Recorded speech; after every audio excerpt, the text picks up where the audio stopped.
We are good to go, Mayor Sohi. Can you do the The safety protocol? safety protocol? Yeah, thank you so much. So good morning, everybody. So just before council resumes, I'd like to quickly go over the emergency response plan for the room. If there is an emergency, everybody is required to evacuate through the nearest safe exit. Those seated in the gallery behind me, please take direction from security, and council, please follow me as we evacuate council chambers. Once you leave the room, please do not jump. Please go down the stairwells and take the stairs to, no, Councillor Knack, no jumping. Go down to the ground level and evacuate the building through the doors marked emergency exit and go to the muster point, which is shown on the screen. Friendly reminder not to take an elevator or walk through the city room. If there is anybody with limited mobility, please identify yourself either to security or myself. Thank you so much, Mayor Sohi. Over to you. Well, good morning, everyone. I would like to call this meeting back to order and start with the roll call. Councillor Wright. Good morning. Councillor Knack. Good morning. Councillor Principe. Good morning. Councillor Stevenson. Good morning. Councillor Paquette. Good morning. Councillor Tang. Good morning. Councillor Hamilton. Good morning. Councillor Rutherford. Good morning. Councillor Salvador. Good morning. Councillor Cartmel. Morning. Councillor Rice. Good morning. And Councillor Jens. Good morning. Everyone is here. And we were on item 7.1, right? Yeah, we're just going to put up the speakers list from yesterday. We had 4 speakers on the board. Thank you. All right, and we had concluded the discussion. We were in the middle of speaking to the item, and number of council colleagues had spoken already, and few are on the list. So we will start with Councillor Jans. Huh? Oh, yeah, there you go. I moved the motion, right? So I'm going to actually cede the chair to Councillor Salvador. Yeah, thanks so much. Councillor Jans, go ahead. So we are speaking to the item. Okay. Yeah, I just wanted to thank administration again for helping provide some clarity here. I think it's, I think like many of my colleagues, it's frustrating that we got to this point, that we've had multiple reports at council that,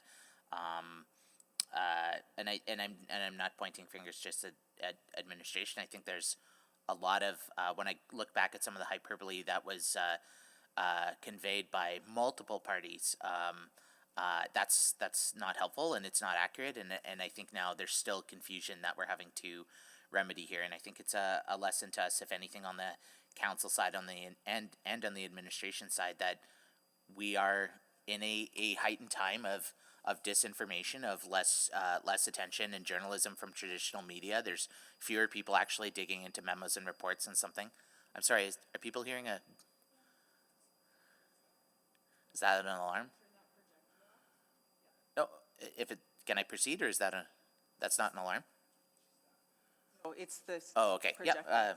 Yeah, so we're at this heightened time of disinformation, and I think we need to be ever more diligent about how we are proactively getting things out. I think it's disappointing when I hear that there are administrative liaisons and channels for people to connect with and staff to connect with, and then those opportunities are not being followed, and then misinformation is being perpetuated, and certainly that's not helpful. But finally, I just want to go back to the when in all these items these days, I keep going back to the fiscal gap report, and when I look at this report, and next time I'm driving, I'll look left, I'll look right. One of the three of us is probably on the road from the region, not in Edmonton. Two out of 3 trips are Edmonton generated. The other third is from the region. When I look at an enormous amount of our vehicles kilometers traveled on arterial roadways and other major demands here, when we're talking about the network, are from the region, that there's a disproportionate bear here still on Edmontonians from non-property tax paying Edmontonians in Alberta, and this again pushes back to where it's provincial budget week. We need a fair deal for our city. We need more support, and it's frustrating to see, as the concluding sentence says, put another way, if Edmonton did not have a large regional population, its road network would be significantly smaller with lower operating and renewal costs. So one thing we didn't talk about here is the declining dollars that are flowing to municipalities from the provincial government. And as it's provincial budget week, when I look at the chart, and we used to receive about $430 a person. Now we receive about $130 a person. That's a huge hit, and that contributes to strain and everything else. That's fewer dollars for wear and tear. That's fewer dollars for preventative maintenance, and it's these things come due. These things come due. So, if I had one final message, it would be what I was reiterating in my questions, that full green light to administration to do whatever they have to do to get this done 24/7, 365. We need to see the sense of urgency. We need to feel the sense of urgency. We need to be ahead of schedule. And if that means they need to suspend bylaws, look at other alternatives, do whatever, we just got to get it done. We got to work with industry. We got to work with partners, secure the trades, and go. Because we can't afford any delays here. Thank you. Thank you, Councillor Jans. Councillor Knack, can you take the chair, please? I've got the chair. Thank you. I just wanted to take a little bit of time to speak to this as well, and wanted to begin with thanking the mayor for initiating the move towards quarterly updates.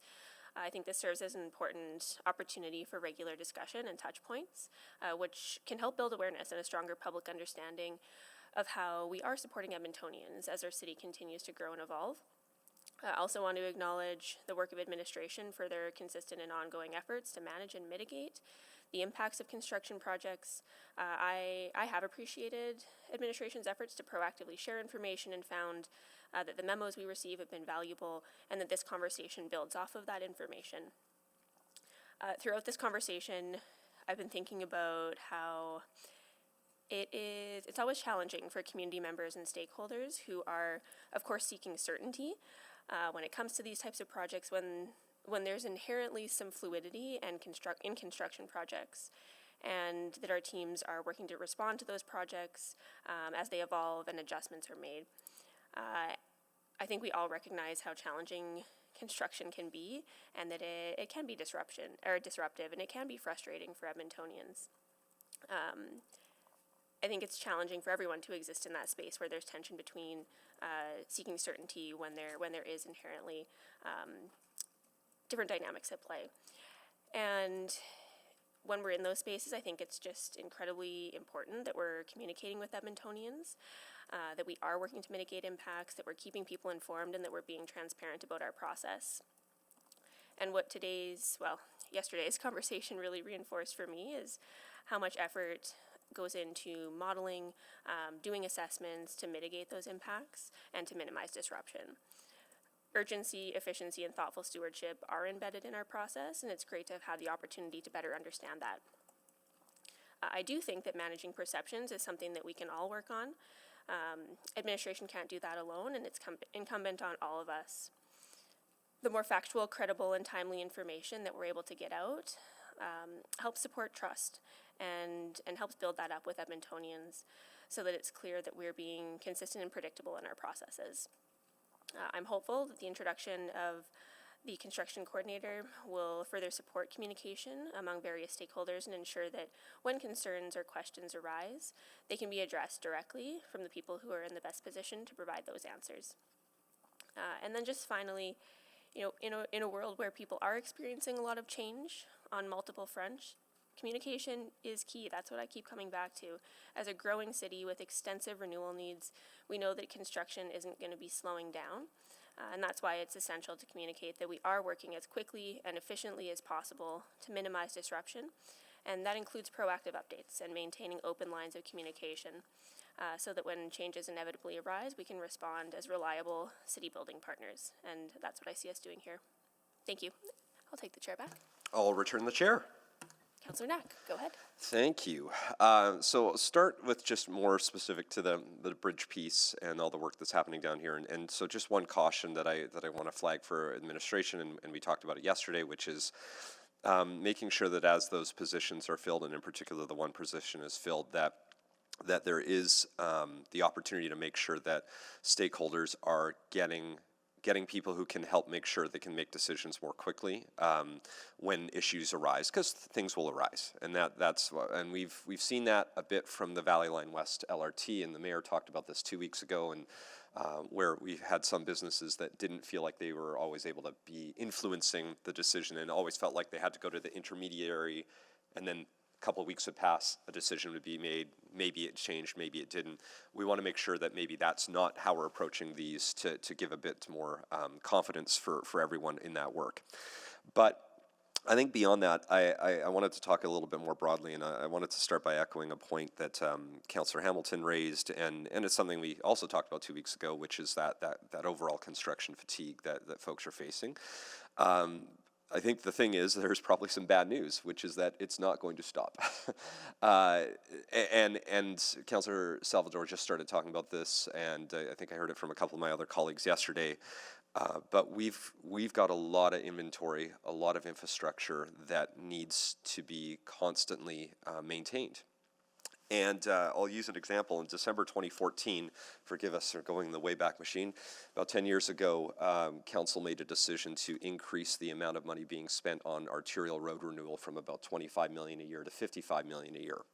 And that was because at the time, about 20% of our arterial roads were rated in poor condition, going back to the RIMS model system that we have. And based off the level of investment we were making, that was going to be getting progressively worse and worse and worse. So the report came back from city administration, said if you want to change the trajectory of that, you got to be putting in $55 million a year. So we did. And we've seen the results. We're down to 11% of our arterial roads in poor condition. But to get from 18% to 11 meant a ton of construction everywhere across the city on an ongoing basis. And that was not easy on folks. It's been a decade of that. And here's the problem. We've learned recently that that 55 million is not enough to keep our roads in that condition and to keep our infrastructure. We know that we're not putting enough into overall infrastructure renewal, which is why this council's made a decision to put more money into, to create an actual dedicated program. But it will mean in order to stay on top of this, we're going to consistently have a lot of work happening in the city. And it's a reminder of why we need to have different conversations about how we're growing going forward, because while I believe, and I think there's been a lot of refinement, and this is something I do want to highlight, there's been a lot of refinement in administration from 10 years ago in terms of the amount and how they focus on project management. Remember, the reason the other bridges failed, and it was a delay in materials and a delay or an issue with girders, but remember that from that came a pretty substantial audit that resulted in a complete overhaul in how the city administration managed projects. They created a whole new department. They transitioned about 70% of the leadership of one of the previous departments prior to 2015 because of all of these things that came forward in an audit that showed we could be doing project management far, far, far better than we were. And that change, it was in the internal work that they're doing, in the public reporting that happens to council, the fact that we even have public updates and a public website. We're one of the only municipalities that publicly talk about the status of all of our capital projects. And so I think it's worth reminding everyone that there's actually been a pretty massive transformation, and it's been having generally positive results. We see that still to this day, since those changes, on average, we're still about 80% of our projects, including our biggest projects, are finishing on or ahead of schedule. 95% of them finishing on or under budget. And so that doesn't mean we're perfect, and we'll never be perfect. But our city staff have been doing a lot of great work. And yeah, I think the communication piece could use a little work still, and we talked about that. But I think the actual day-to-day work is getting better and better and better, and you can see that trend through the work, including an audit that occurred in 2022 about how we change project management, and that audit came back and showed things are going much better than they were, and that was reinforced by Stantec's report and U of A report. So let's not forget all of the good that's been happening while we continue to work on the things that we need improvement on. So thanks for this information, and just wanted to share a little bit of that history. So thanks for going down memory lane with me. Thank you. All right. Not seeing anyone else on the board, we can go to Mayor Sohi. Oh, Yeah, I'm sorry. Councilor Paquette, are Sorry, you? I've been trying to get on the board. My new login stuff going on. All right. What's that? Would you like us to call the tech team? Yeah, I think Councilor Councillor Jans will. Paquette needs tech support. No, I'm good. I figured it out. Go ahead. Okay, so I just want to thank my colleagues for all of the words they spoke today. This, for anyone out in the ether who is paying attention, which may be 3 people. So I just wanted to add that there's a huge responsibility with the city, both legally, fiscally, and all fiscally, legally, and legislatively and morally, to ensure not only are things running properly and running well, but that people can do their business on a day-to-day basis, and to do it under a certain threshold of budget. And this city delivers on that exceptionally well. Anyone who says otherwise actually doesn't know what other cities do. Just as a quick compare-contrast, in the city of Edmonton, we, our operating spend is, I think, about $3.7 billion, around there. And in Calgary, it's about $1 billion more. And they do not have a substantially larger population to serve than we do, especially when we consider the region. And just that alone tells a story. Our average tax rate since I've been on council has been something like 2.86% on average, and that tells the real story. I mean, if we picked the 0% year as the story of Edmonton, that probably wouldn't encapsulate the total truth. If we pick just this year's tax rate, that doesn't tell the total truth. But what is the rolling average? And that rolling average tells the story. And our rolling average is actually the lowest of all major cities in Canada, except for Ottawa. And in Ottawa, they have not received massive cuts from their province. And as far as I know, other orders of government pay their property taxes on their buildings. So understanding those constraints and understanding that some of them are external, much of them are internal, and an intentional move to ensure that we are very, very good with our dollar. And if someone hears those stats and disagrees that we're good with our dollar, I don't know what else to say. And that comes around to what we do with infrastructure. That concept of continuous improvement, of trying to stretch every dollar into $3 is alive and well with infrastructure, and we know this. Sometimes that means that projects take longer than we would like, because we have found that that schedule actually maximizes the money that goes into it.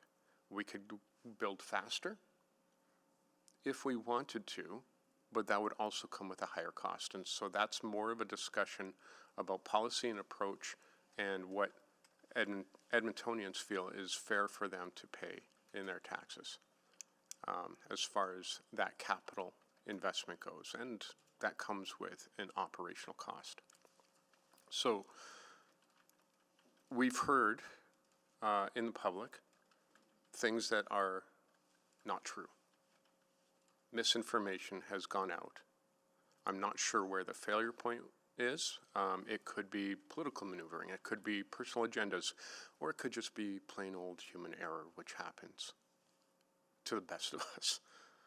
And I think that to close this discussion, in my mind, I would just like to say that if people want the truth about what is happening in their city, they can always check multiple sources. If media wants to report on something or entertain an opinion, they should probably check the sources.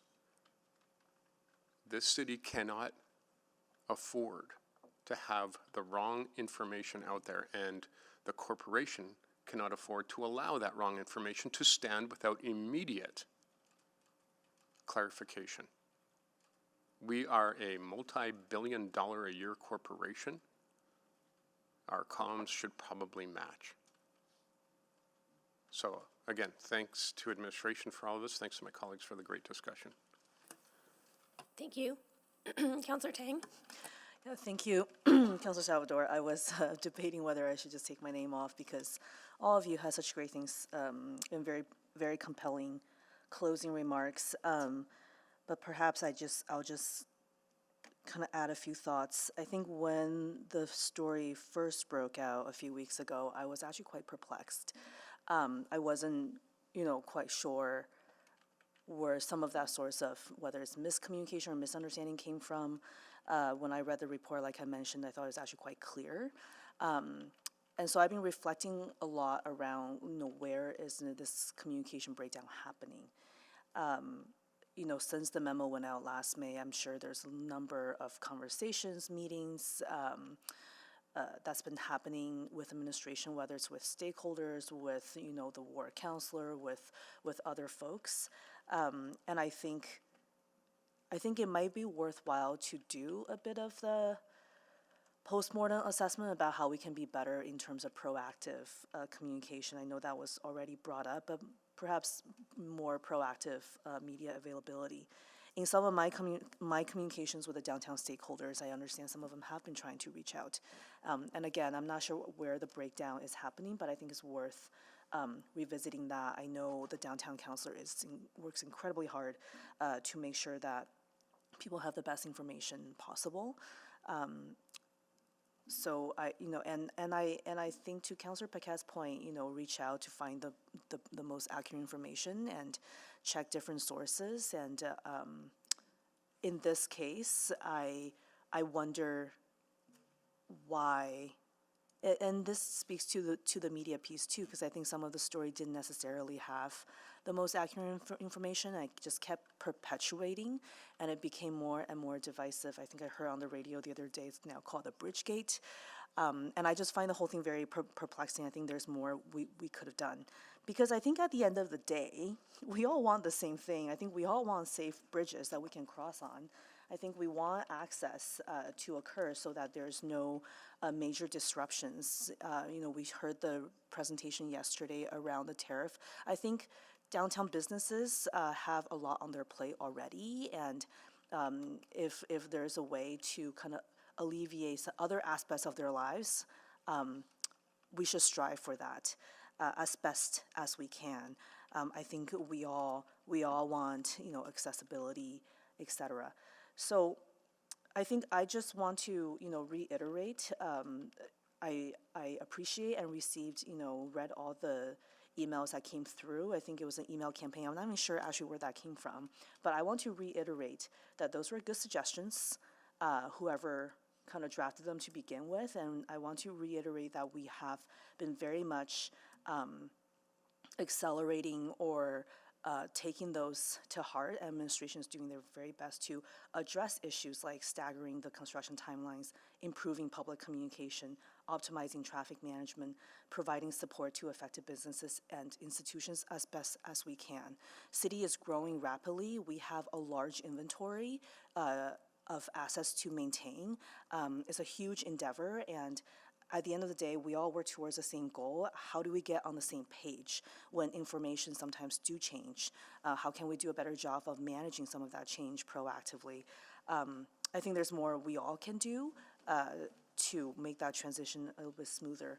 I think to Councillor Knack's point, the city has been on a journey of constant improvement when it comes to infrastructure projects development and delivery, and I think there's a number of conversations coming up today, or even with the next item in terms of an infrastructure committee. There's a few more discussions that'll be coming in the coming months that I'm actually very excited about because I think we're at a point where there's a lot of interest about how we can do better, but we can only do that by working together, by having the best information that we can, by trying to be on the same page as much as possible. And I hope, today this discussion and the very specific examples of the bridge closure can serve as a good reminder, maybe a checkpoint to assess how well we're doing, because there'll be more of this coming in the future. I want to thank administration for taking seriously the things you've heard from the community and working as best as we can to achieve common goals. Thank you. Councillor Wright? Thank you. Just briefly, I didn't ask any questions like Councillor Tang. I feel that the report and the refinements to the report were well done. But I did, there was this uproar about the bridges to downtown. But last construction season, although construction season seems to last 12 months a year now, I think, I don't know. But last construction season in the southeast, we experienced construction road widening on 17th Street, 34th Street, further north with the grade separation, 50th Street grade separation. We also were unable or experienced difficulty heading north on the Henday because of damage done to the White Mud overpass. And I didn't hear, this uproar then of people trying to get out of, one quadrant of the city towards downtown. So I just do want to point that out. And I also want to say that now that work is done, there's a lot less congestion. Traffic is flowing a lot better. So even though some areas of the city maybe are experiencing or have been experiencing more prolonged construction activity, I just want administration and IAS to know that, there is benefit for the pains that we do go through. So thank you for that. I also see the economic benefit in the jobs that it provides. And I think Jason talked yesterday about not everybody wants to work 6 days a week, 18 hours a day in construction. I think our unemployment rate is up a little bit. Hopefully we'll be able to bring that down with the job opportunities that will come from these construction activities. And I think that's all I wanted to point out. Thank you. Thank you. Councillor Rutherford. Yeah, I take this again in a different direction. I just want to focus on some of the things that I had questions on and reinforce some of the pieces in that conversation. So again, great, clear report. I think one of the things I'm always awestruck both in terms of our capital and our operating is just the sheer scope and volume of things that we deal with, right? Both in terms of, and when you talk about capital, breaking that into maintenance and renewal and also growth. So there's a lot going on in our city at any given time. And I think this report was really great at showing the long work, some of the stuff that goes on behind the scenes that we don't necessarily communicate to the public, but you as professional engineers and project management professionals are doing. I do think that we need to remember there's, I think, a big emphasis on public engagement when we're doing the designs for a lot of our capital. And sometimes we'll have a construction bulletin that might go out closer to construction. But I do think if there's neighborhoods that are disproportionately impacted by a major capital project, we need to be thinking about more proactive communication and maybe even showing some of that long work. What mitigation was considered in terms of shortcutting through the neighborhood? How have we done? Because I did hear in that presentation that those things have been considered and there have been modifications made to timings and those things. But myself and as the councillor representing some of those areas around Yellowhead, for example, can't articulate that to people.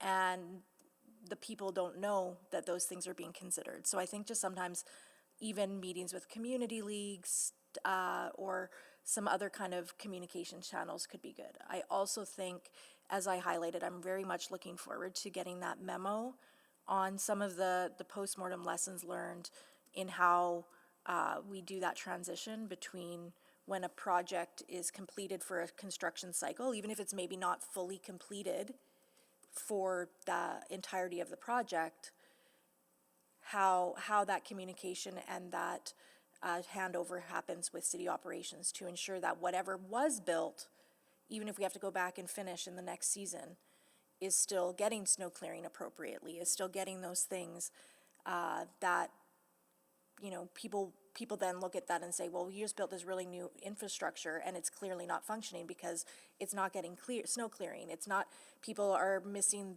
this bike lane as a side road. And we don't want that confusion either. So I'm really appreciate the commitment. I didn't put a motion on the floor because I don't think it's necessary. I've had nothing but experience where if administration is committed to a memo, they have provided that memo.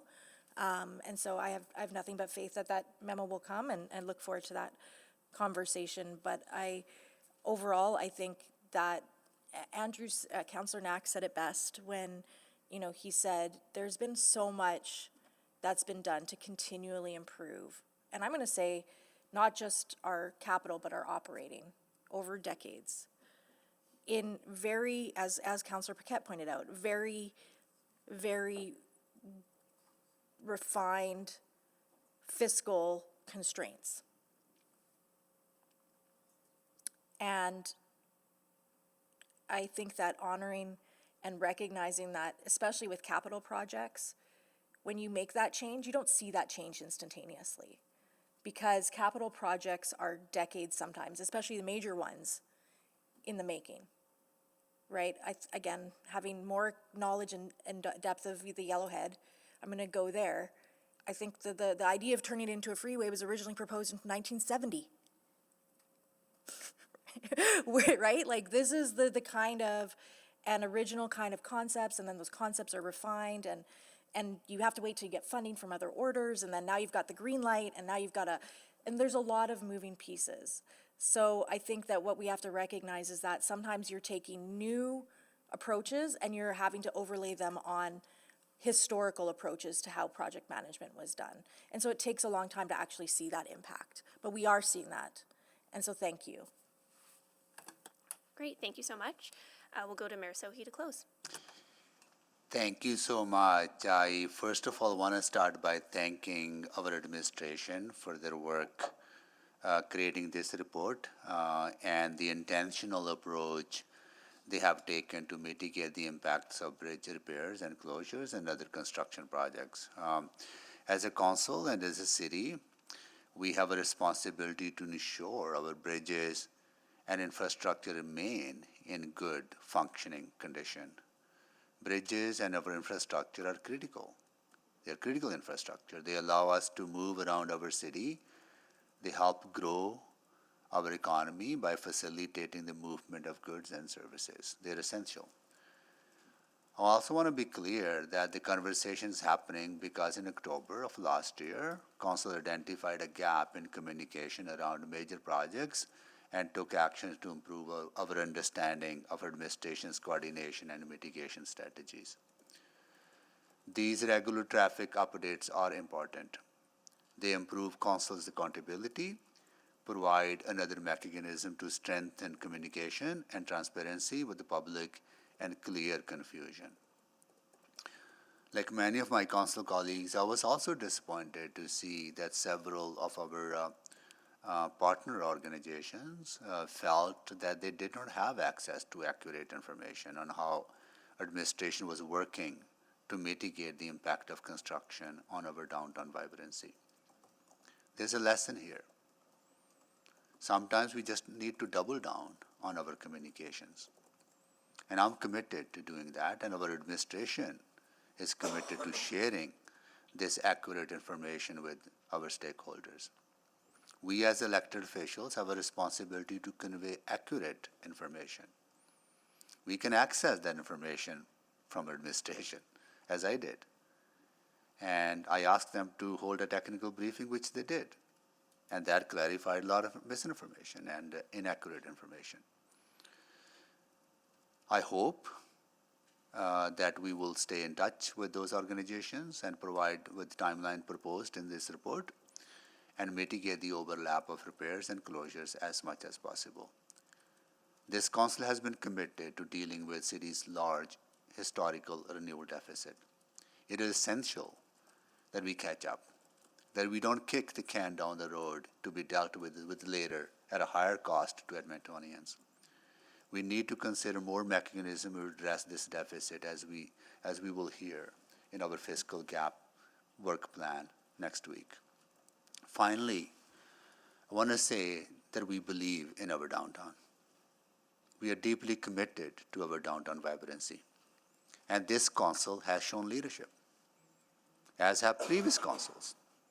We have invested in our downtown, and we are starting to see those improvements. And we cannot jeopardize this progress. That is why it's important that we mitigate the impact, and I have full confidence in administration that the plan they put together, they're going to execute that plan as effectively as possible within their control.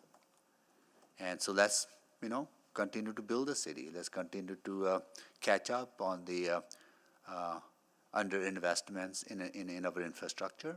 Let's continue to invest in areas that we need to invest, such as downtown, and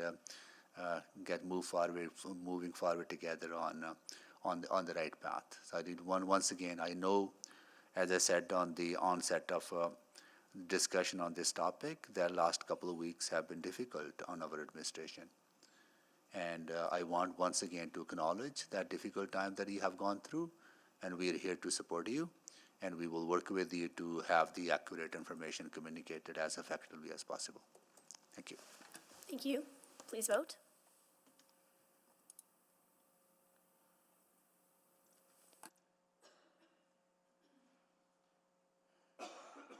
Yes. Thanks, Councillor Jans. Yes. Thanks, Councillor Rice.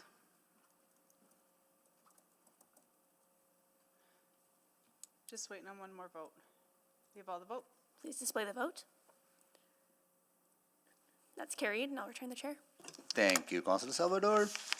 All right, we're done with that item. Then we are on to our next item is creation of an infrastructure standing committee.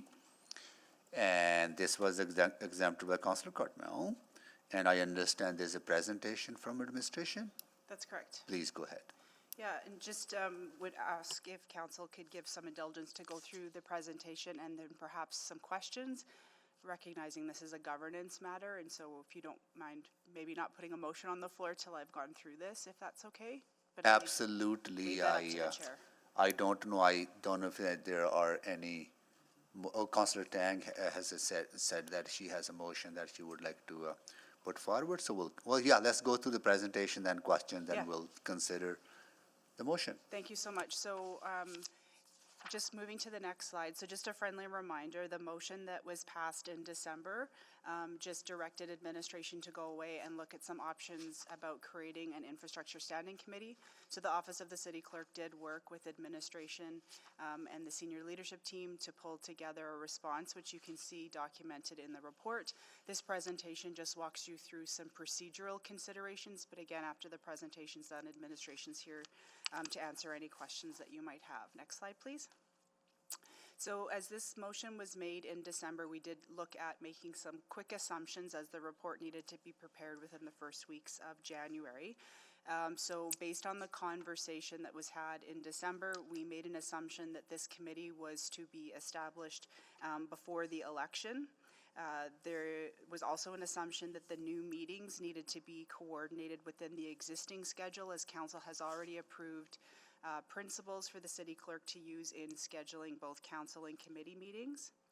We also made an assumption that there would be no changes to the delegated authority or the meeting procedures for standing committees, and we recognize that anytime there's a change to your standing committee schedule, as well as adding additional meetings, there could be resource needs, but at this moment in time, we were going to take a wait-and-see approach and recognize that if there needs to be any adjustments or supplementary resources required, we could make that assessment after the committee was struck, if that's the will of council. Next slide, please. So again, working on those assumptions and working with our partners at administration, we've prepared for your consideration 2 timelines. Again, there's lots of flexibility, but we wanted to give you something concrete to react to. Option 1 that we highlight in the report would be establishing a new standing committee focused on infrastructure that would include only members of City Council. One of the requirements, or the starting requirement in establishing any new committee would be we would need to return with amendments to Council's committee bylaw. We would need to confirm the committee member appointments, the numbers, as well as who those members would be. We would also need direction on reallocating reports, scheduling meetings, and adjusting other standing committee mandates so that there is clear reporting structures and no overlap. If all resources align and we get clear direction from City Council to do that today, we do anticipate we could have this committee up and running as soon as April. Again, that is pending City Council's direction. Option 2 is that if City Council would like us to establish an infrastructure committee that does include public member recruitment, all the steps as outlined above would remain the same with a few exceptions. We would then also need direction on the number of public members and what their role would be. There's a few different options. We would need direction on how to recruit those public members, who the recruitment body would be, and who the decision-making body would be to make those appointments. And we would also need instructions on how to change the meeting schedule. If that's the will of council, anticipating if everything moved smoothly, the earliest we could probably have that up and running is August or September. But again, with external appointments and external decisions, that would require more time, and those would require clear direction from City Council. Next slide, please.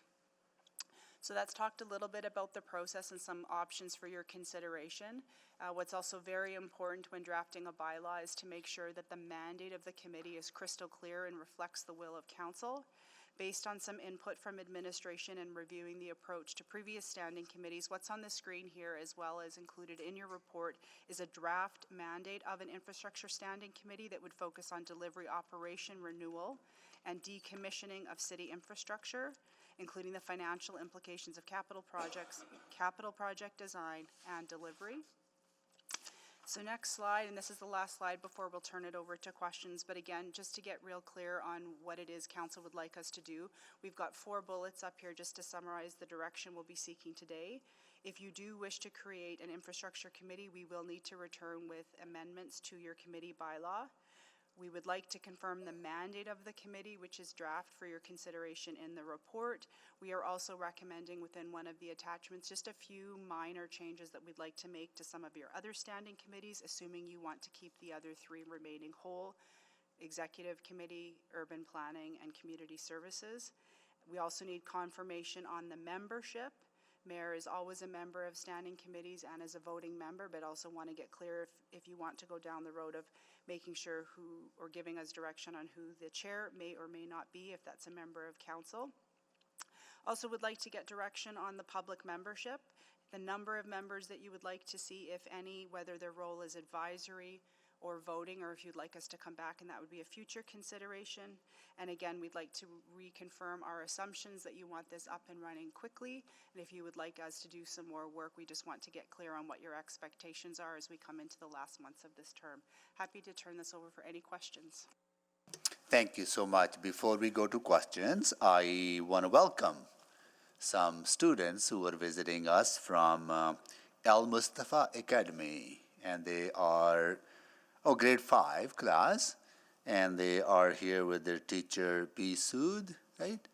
And your ward, your school is located in Ward Métis. Councillor Salvador is your ward councillor, waving to you all. Are you having fun at City Hall? How much fun are you having? That's how we say, a lot of fun here. Is it a lot of fun or this much fun or this much fun? Lot of fun. That's better.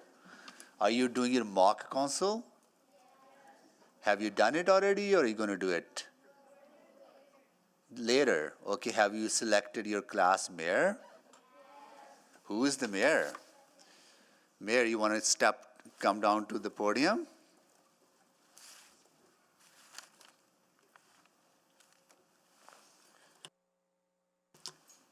So, Mayor, tell us your name. Mariam. Maria, nice to meet you. And what are you going to be talking about? What are your topic of discussion at your council meeting? It's I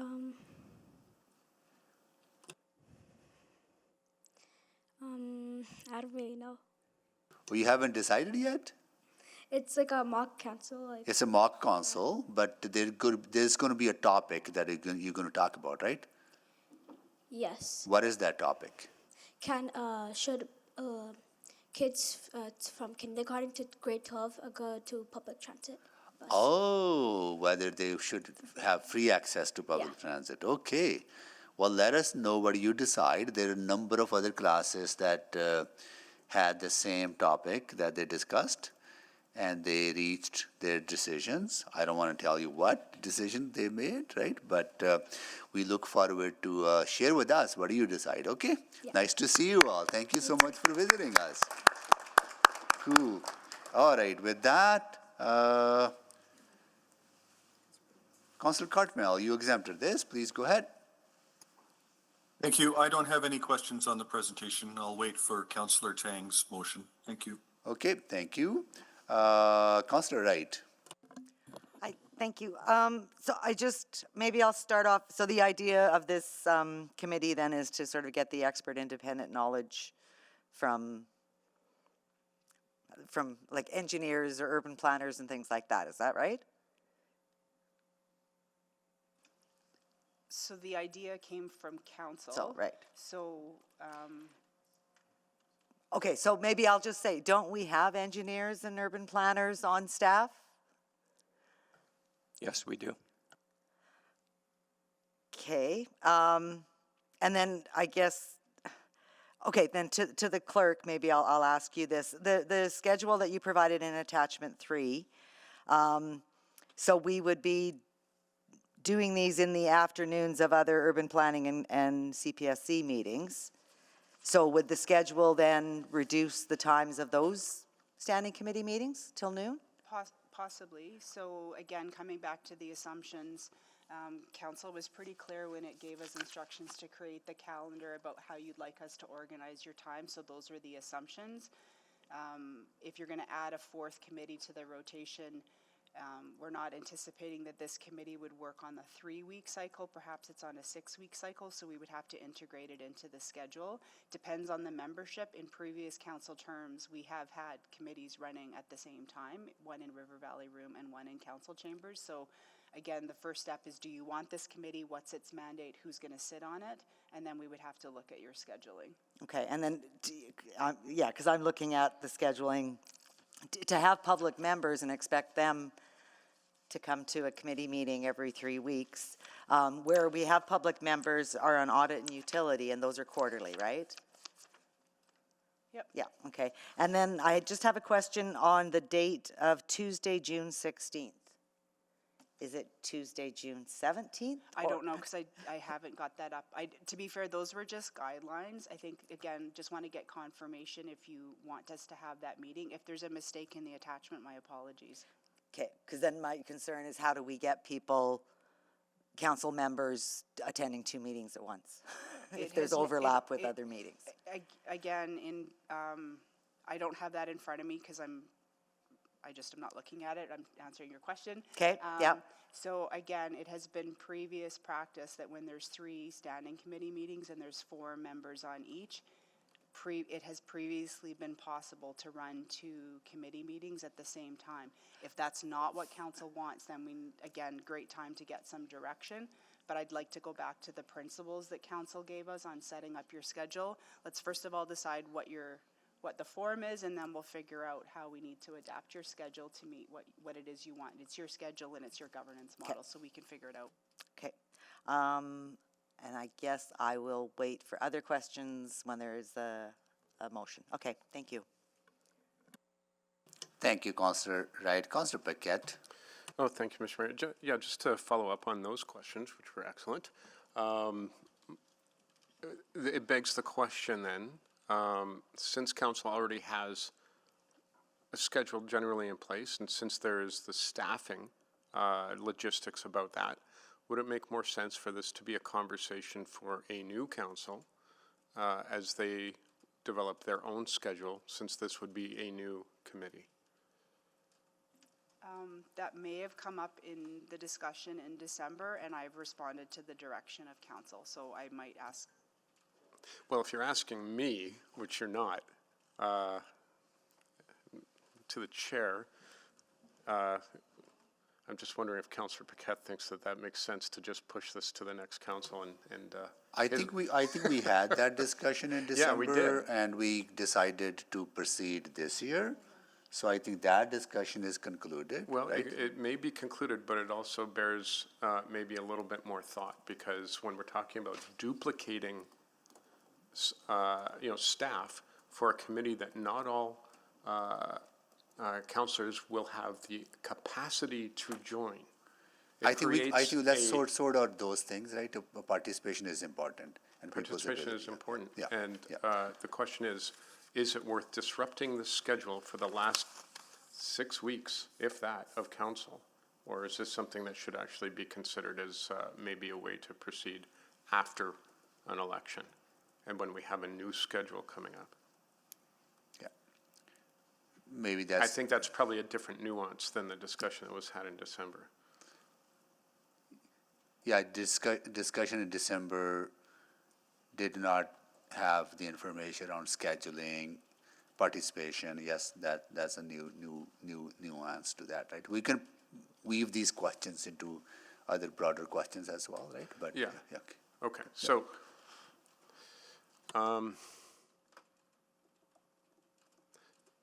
so then the question is, how important is it to ensure that council members have the opportunity to attend all the committee meetings in order to remain informed? This much or this much? I think that is a very important principle, Yeah, okay. that thank you. we craft a schedule that doesn't overlap with other committees. I think that is an important principle to follow. Yeah. That our schedule should not be Right, and then restricting that council goes back members. to, Yeah. this would be in the dying weeks of an old mandate, old council, and perhaps this is maybe a better conversation for scheduling for the next 4 years. Yeah. Okay, I'll leave it at that. Councillor Salvador. Yeah, thank you. Appreciate the opportunity to ask some questions here. So maybe I'll just start with a question to City Clerk. I guess I had questions about the concept of committee of the whole, and wondering if you can just explain what that would look like. My read is it's essentially just committee rules, but everyone would be participating. That's the best description, and that's what I would say back to you, absolutely. Okay, and what would scheduling look like for something like that? Would that be more challenging or less challenging? Or equally challenging? I think, so there's a reason council sets its schedule a year in advance, and it's to your advantage. Yeah. But again, we add council meetings at the pleasure of the requirements. Looking at the strategic look ahead at Agenda Review Committee yesterday, there are 5 non-regular city council meetings that are already in your schedule. And I think we do between 8 or 10 a year. They have been used for intergovernmental or emerging items, but again, it is always possible. This is your schedule.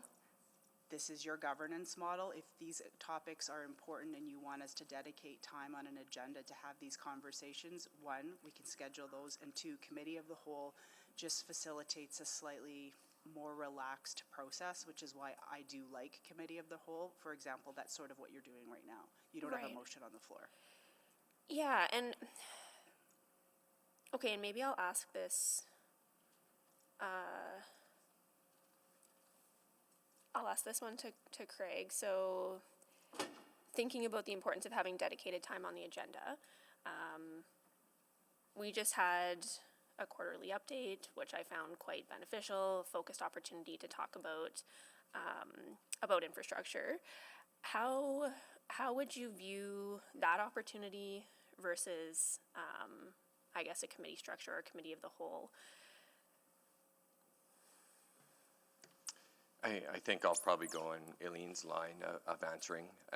Right now, these project reports or updates related to IAS, whether they're by motion or just updates that we've committed to, like the quarterly, we'll find a committee to bring them to. And again, it's availability of council and interest to attend. And once in a while, we'll have reports come directly to council, which was what happened with this as at direction of council, because we knew it would have that level of interest, and we should. So there's opportunity within the existing schedule, as Eileen mentioned. So I guess that would be my initial answer. Okay, that's helpful. I also wanted to ask a few questions about the concept of an external appointment or advisor role.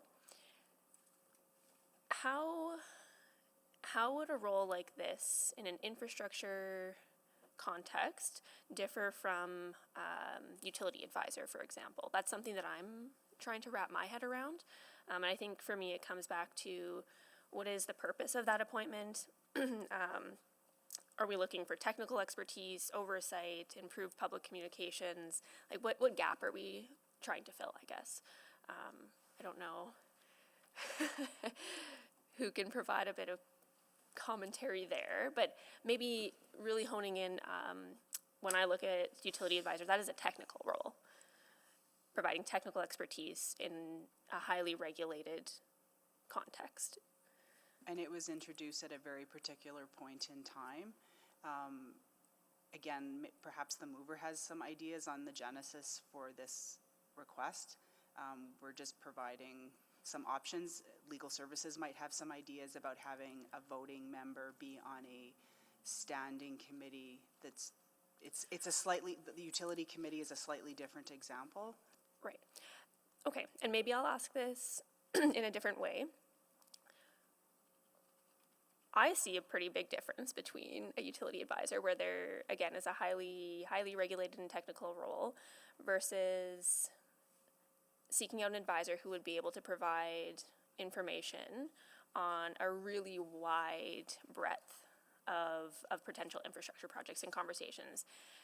Is it possible to find someone who has that varied level of expertise, or is that also found within our administration? Yeah, I'll start with, we tried to give some guidance and elements in attachment 4 for consideration, for council's consideration of how you might go about selecting that. I would say from an administrative perspective, when it comes to infrastructure, we have a department with a number of different skill sets in that department to try and guide that collective. But we're here in front of you representing that too as individuals, so there's a bit of both. But we do really have the backing of a lot of supports behind the scenes to bring that, because there's lots of specialty, lots of expertise, and no one individual can bring it all. Thank you, Councillor Salvador. Councillor Tang.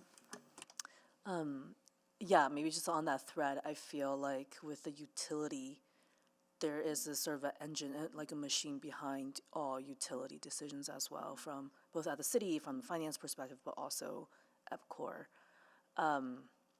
And if I recall, I think this motion was first moved by Councillor Jans. And at that time, a few months ago, you talked about a similar type of structure at the school board level. Sorry, maybe I'm just sharing some feedback, because your presentation also asked for some of that. And I like this because I feel like it could help share some of the workload of executive committee, because that's where right now a lot of these projects and reports will go to, right? Yeah, IIS defaults to exec committee on a lot. There's a few elements that go to other committees. Yeah. And then when we talk about infrastructure, it's not just like physical capital stuff, but also like I'm thinking cyber and digital. Correct? Like some with that. Do you see that being included in something like this? That's my assumption. Well, I don't think you're. So they're assets, yes, but they're assets managed with a very different approach and requiring a very different skill set. Yeah. So I would just caution that trying to do all things through one mechanism might not work. Okay, so when a report like that comes up, like administration will still figure out, like, is it appropriate for a committee like this that has, that mandate of delivery, renewal, decommissioning of city infrastructure, versus something maybe will stay with executive. So, okay, that's helpful. And then, because for me, I think the external member would add value in a similar capacity as the utility advisor, who is non-voting, who's more advisory. In the utility advisor case, very unique experience, but also retired and not necessarily involved in any active projects. And when something, because we don't, I'm not sure, I don't think anybody here is a utility expert on this side, but we can sort of get that check-in. I guess I'm also wondering, a model that I look to is the Edmonton Community Foundation. Their board membership is really by appointment of the founding organizations, and there's about 5 or 6 of them. And they come from sort of different backgrounds, whether it's legal, labor, City of Edmonton, but they're nominated through an organization rather than kind of internal recruitment or sort of an open call for recruitment. Have we ever done anything like that, I guess, to clerk? Yeah, so I'm just looking at all of the annual reports that are coming forward. So Edmonton Salutes isn't one example of where there's different organizations that make their own appointments. There have been different structures in the past. I'm just thinking of Northlands used to have appointments that were made by third-party organizations, and council had certain membership. This is just different because it's actually a standing committee of city council, and you're talking about a third-party organization. So there's different standing and there's different rules around what that would look like. But ultimately, council determines its governance structure and its membership. Yeah, I guess because ultimately those decisions still has to be approved by council, even. Not necessarily. Okay, well, I guess I'm suggesting I think they should. Like there could be. Then that would be a change. So again, the assumptions, so council can say my assumptions were wrong. My assumptions are that the standing committee responsibilities would not change. There's some limited decisions that can be made by committee. If this committee was purely advisory, that would be great information for us to get before we draft the bylaw. Advisory to council.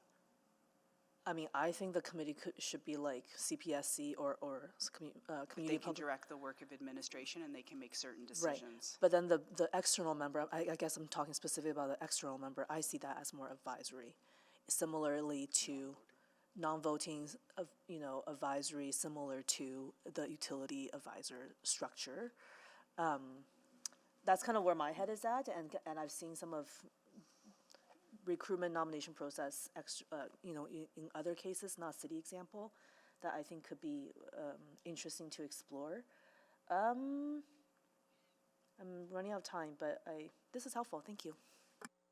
Councillor Rutherford? Yeah, I think I want to first start by saying that I respectfully disagree with the chair saying the discussion was concluded on the sequencing because the motion was simply to generate a report. It actually doesn't mention anything about scheduling, and administration made the assumption that we wanted it established before 2025 election. So I respectfully disagree that this is actually, to me, the point in time when we need to have that conversation.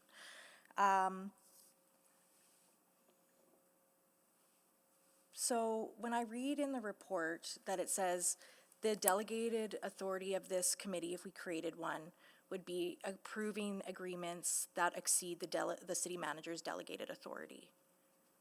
Because that's currently what exec has, right?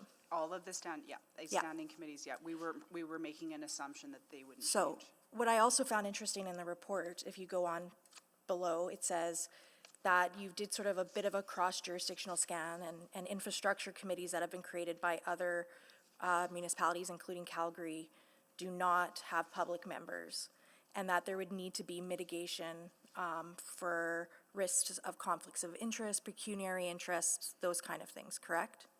Yes, That's a fair statement? absolutely. So what I worry about from a governance perspective is also trying to rush that process. So I hear there's sort of like, if we wanted it before the election, we could get it. I understood from your presentation, we'd have to do a recruitment now, do interviews in April or June to have somebody, external members, start in July or August. Does that also give you the appropriate time to do the appropriate vetting and cross-reference of conflict of interests and those kind of things of that member, whether they're advisory or voting or non-voting members? To me, I would still want that there to be no perceived, we've talked about this even with Bill 20, perceived conflict of interest in those roles. So I guess, is it worth rushing it, or is it better to give that a longer time to make sure that, is it realistic to do that proper vetting before this election? Or is that something that if we started that recruitment now for a committee that starts with the next council calendar, there would be more opportunity to do proper appropriate vetting of any external member? So recognizing the feedback that I provided in December when the motion was tabled was that we needed some time to think this through. The direction from the majority of council was that you wanted this report sooner rather than later, so we had about 3 weeks to pull this together in January because this report was written then. What was proposed based on the majority of council was that you wanted this to be done quickly, and so I gave you my best guess at a point in time. And I hear that, and I think that you've just highlighted a really good point, is that we're rushing governance. And that's concerning to me. And I really like the what Mr. Walbaum said, is that right now, if we were to consider like having a committee in the future, maybe when we're not trying to wedge it into this already existing calendar, as the city clerk mentioned, so maybe considering it for the next council. But in the meantime, there's still opportunity to elevate the infrastructure conversation as we did with 7.1 today. And there would be a willingness and an opportunity to bring back some more conversation before the next election on some of the infrastructure pieces that are to create better communication. Yes, yesterday's item, we discussed quarterly updates and that we would bring them back verbally with presentation for timeliness as one example of that. Okay. And then the last thing I have is one of the things that I also kind of have been mulling about in my head is I know how much of integration there is between urban planning and IIS. And so part of me also worries if we create an infrastructure committee versus a committee of the whole. Like, if we have a committee of the whole, then all the DCMs are here. So we get that integration. Sometimes at committees, only DCMs, deputy city managers, that are responsible for that specific report or that item come to those. So we might, is there a potential to lose some of that interconnectedness, do you think? Or how would we mitigate that? Potentially, and even with an infrastructure committee, we tried to give our best estimate of, we pathed out reports that were coming to look at what it could look like, but we have some boundary ones too. So EIAs and SLSs, environmental assessments, those may stay where they are, or they may come to infrastructure. We'd have to look at some of those elements as an example, right? Okay, thank you. Thank you, Councillor Stevenson. Yeah, that was an excellent segue to the main question I had, was just, I think in many ways we're seeing this as the IIS committee, but I feel like there's some really important ties into urban planning and environment, how this work is complementing and strengthening city plan and also our climate change goals. So just wondering, maybe to clerks, just in terms of, do we need to be really explicit about that in the committee mandate, or is it a given that all the work we do is working towards that strategic plan? So I always love more clarity so that when the reports come forward, there is sort of a default. So in attachment 2, we would be looking to make a very minor amendment to urban planning, assuming the infrastructure committee was created, and it would just remove, the mandate would still be the same, but it would just remove the word infrastructure. So it would be focused on growth, development, and management of urban form, urban transportation, parks, municipal reserve, environmental housing, real estate planning, and community engagement for urban matters. But again, integration can happen behind the scenes and as well at committee. It's not as siloed as perhaps I'm making it sound. Of course, we want to be integrated in delivering all of council's key priorities. Yeah, absolutely. And I mean, I guess, so when we look at urban transportation, for example, arguably bridges relate to urban transportation. So how, I think eventually we just have to draw a line, and there'll be things that fall in and fall out, but maybe to Mr. Walbaum, like conceptually, how do you see that division, for example? Yeah, I guess my initial answer on that, Councillor, is urban planning and economy does do initial strategic work on those elements before they would get to those phases and stages of business case in that transition into projects, and I would see a similar transition between the committees as that proceeds, as an example. Okay, that's actually a great clarification. So if we were looking at a broad, transportation network strategy policy, that would still be UPE. But at the point where it has now come down to a specific infrastructure project that's being delivered in line with those higher strategies, that's when it's at this committee. Yes. Okay. Okay, that actually is a great clarification, and appreciate the discussion. Thank you. Okay, Councillor Salvador? Yeah. Yes, I have the chair. Yeah. So I'm looking at the potential reports that could come to this committee, and the update that you gave us today and you will give us on a quarterly basis is quite different from what would come to this committee. So I just kind of, like, you can expand. It won't be the same. This committee will create more focused conversation on the infrastructure delivery, right? Not the construction management. So how would you link both? I think my answer would be both. If it's related to capital, in both of those dimensions, anything that comes forward would likely go through this committee if I'm Yeah, with this understanding your committee, question. right, but not, like, update is different, like a quarterly update is mainly on construction projects, right, and the impact of construction. Yeah, right? So- but I would see, at council's discretion, right now, that item was passed directly to council. It could be So they redirected could- updates I to this got it. committee, right? Okay, got it, okay, I see, okay. I see a value in creating a committee, maybe to clear, I know the motion was on the external members as well. Maybe can we not, like, one idea would be to proceed with the committee of council, right?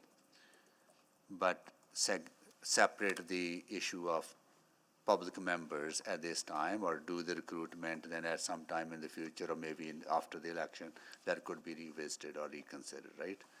But I see a value in creating a standalone committee that will have a more focused conversation on $6.6 billion profile. Like, what is our capital spent over 10 in the 4-year budget? This budget cycle is approximately $8 billion. $8 billion, but that's 4-year budget cycle, That's right? 23 to 26. That's a lot of money that we invest, right? And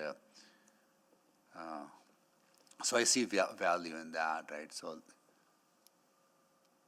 and I hear concerns on so maybe to Aileen, right? Yeah, so It'll be perfectly okay to proceed with 100%, this is council's governance model. If council would like a committee Yeah. struck, I would ask just to go back and make sure that I'm clear on what you'd like us to include within the bylaw. So if I'm making this up to put words in your mouth, so if I get this wrong, let me know. You'd like to create a committee, we need to have a conversation about what that bylaw looks like. Yeah. As a complement to that work, we could look at what options would be to have public membership. We could do Yeah. a bit more due diligence. I'm Yeah. making this up as I'm talking. Yeah. Because the report was a point in time. So we could look at options. You can still have the committee So take a kind of a two-stage Yeah, approach, absolutely. right? Yeah, absolutely. We can look at Committee of that. the council, then do the complementary work on the external members, right? There would be a lot of, the bylaws, the easy part, your calendar and schedule, and depending on who is appointed to that committee. Yeah, yeah. And maybe some other supplementary changes. So if you do set up the committee, you might want to consider reducing the number of members on utility committee, because we did add 2 members after CSLAC stopped being comprised of council members. So there's a few housekeeping things you might want to do if you create this. We can bring the bylaw back to the next council meeting. If I get clear direction today, we can write the bylaw quite quickly. Yeah, okay. And just again, to clarify, is there, I know schedule is set, but is there enough flexibility in the schedule that there's no overlapping committees? To Councillor Wright's question. Yeah. And based on this conversation I'm hearing today, you don't want to have councillors expected to be in 2 places at one time, Yes. which is a logical assumption. Yeah. We would have to look at the calendar and be creative as to how you would make that work, which if it was a community services agenda that was light, we would then ask council to reduce its time, so it would need to complete its agenda by 12, and then 1:30 could start with IIS and go till 5. Yeah, I think that is a good principle to follow, because council members should not be expected to, even though they may not be part of the committee, but there will be items that they would be interested in. I think there should be a principle to follow, that there should not be 2 council committees happening at the same time. Noted. Got it, okay. I will take the chair back, Returned. and I'll go to Councillor Tang to, you have a motion that you want Sure, to move? yeah, thank you. Yeah. I was just clicking on. I'll move that administration prepare amendments to bylaw 1A156, council committee bylaw as follows. A, establishing an infrastructure committee of council comprised of 4 members of the council. B, mayor is the chair. C, reduce the number of council members of utility committee from 6 to 5. D, the mandate of the IC would be as follows. The mandate of Infrastructure Committee is the delivery, renewal, and decommissioning of city infrastructure, including 1, financial implications of capital projects, and 2, capital project design and delivery. Part E, any other ancillary adjustments as required.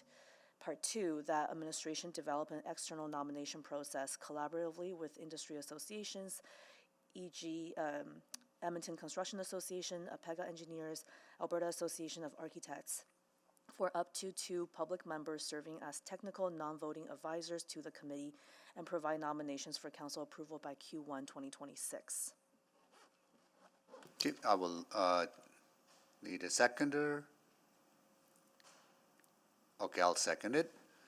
Oh, sorry, Councilor Cardinal, you want to second it? Sure. Councilor Cardinal seconded it, okay. Seconded with Do you want to enthusiasm. make the introduction, please? Sure, yeah, so I think, based on this, I think when the motion was first introduced, I thought it was really intriguing, and I think the report shares some information, albeit, I recognize it was developing a short amount of time. I think some of the questions today kind of rounded out some of those considerations for me. Maybe just a few notes. So part 1 was mostly provided through administration as a follow-on to the report. I made the adjustment that for part B, mayor is the chair. Part of my thinking there is that if this is about addressing reports that will otherwise go to executive committee where the mayor is the chair, I'm just following a bit of that similar format. To some of the comments regarding sort of integration of different departments, we see that right now already at executive committee. I don't expect that to change. I do see value in starting something now without the external member, but I think that is a valuable perspective, similar to some of the other committees we have. So I see something we can start now, even July, I think that will still help to share some of the workload that executive committee has. And then, as administration said, if they have the time to kind of go away and develop that process. And I don't necessarily think it has to follow strictly the current external recruitment process we have. I think there are options we can explore, and then that's why the Q1 2026 allows room for that. Just the point around should this principle that committee members or council members have the option to attend. For me, at the beginning of the term, I try to attend all standing committee, and over time, you realize the workload is heavy, and it's actually really, really difficult. I think that principle is sound, and I think we all have the option to participate as much as possible, and I don't necessarily think standing this up takes away from any of that. That's it. Thank you. Thank you, Councilor Tang. Councilor Rutherford? Yeah, so I'm just confused in reading this motion, because there's a due date on the second part, but is that the due date for both 1 and 2? Yeah, good question. My intention is no. I think the part 1 is as soon as possible. I just don't know what the So right I would like timeline. to make it clear then and use my time to make an amendment that administration prepare amendments to the bylaw, blah, blah, blah, for consideration by future council as follows. So I'm the one that drafted this, so part 1, based on the presentation, we can have these amendments come back. I'd like them to come back to the next council for So consideration. you want to change And the date. So let's just pretend, because Janelle's going to have to adjust this, so there should be a due date of, I'm making this up, March. So what you'd like to do is have this due date come back and be Q4 2025. That's your amendment. That means we do the work, but it Yeah. comes back to a future council. Yeah, like the inaugural council meeting, for example. Not the inaugural council meeting. fair. Yeah, let's put Q4 2025. That's your amendment? I think so. Let me just hold off on that while I just ask a few more questions. And I'm just trying to look at the motion cast.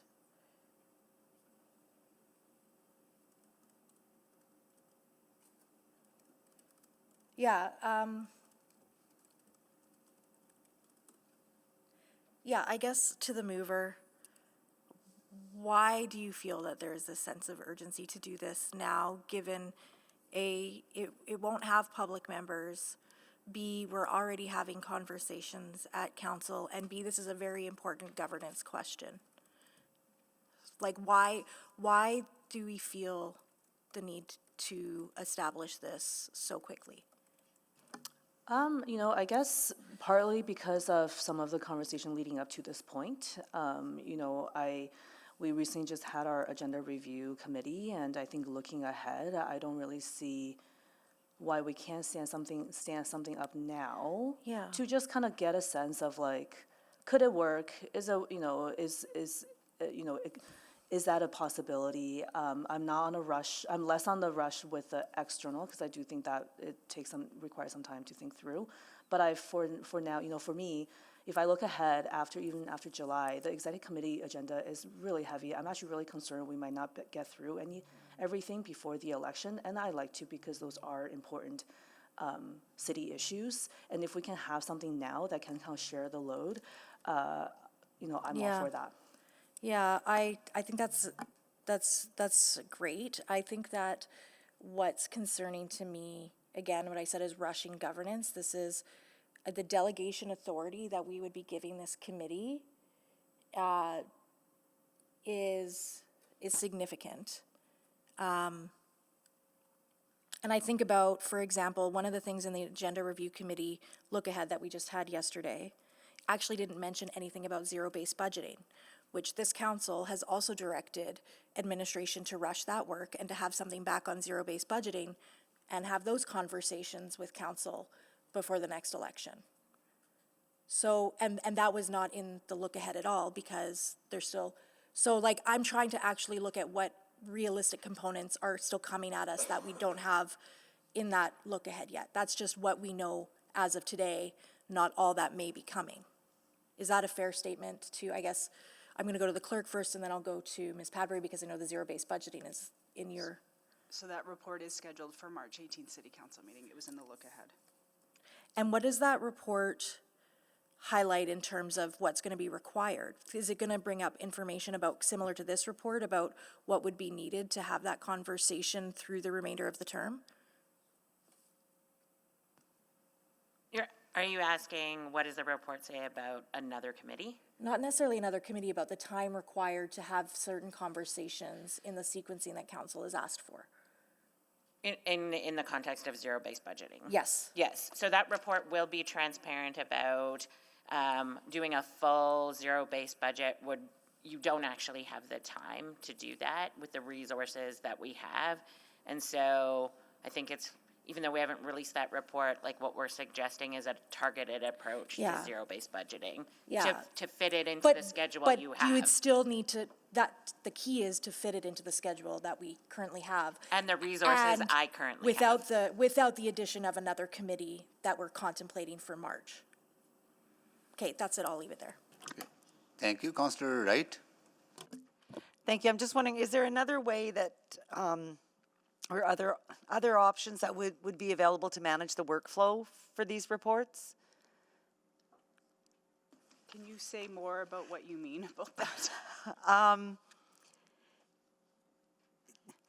I think the comment was also made yesterday about if everything is a priority, then there's no priorities. So can we either spread them out based on, prioritizing them? Because we're looking at, in the attachment that you provided for the meeting in June, it still looks like there's there's 6 heavy reports there. Yeah, so basically, again, we were doing this very, very quickly, thumbnail sketch based on what was in items due. So if this is created based on the conversation yesterday and the conversations we would have, of course, we would smooth things out and we would build your calendar around the needs of the department to bring things forward. That was just a point in time. So I would say it was just to give you an indication of the types of reports. You're not setting an agenda. What's just before you today is, do you want the committee?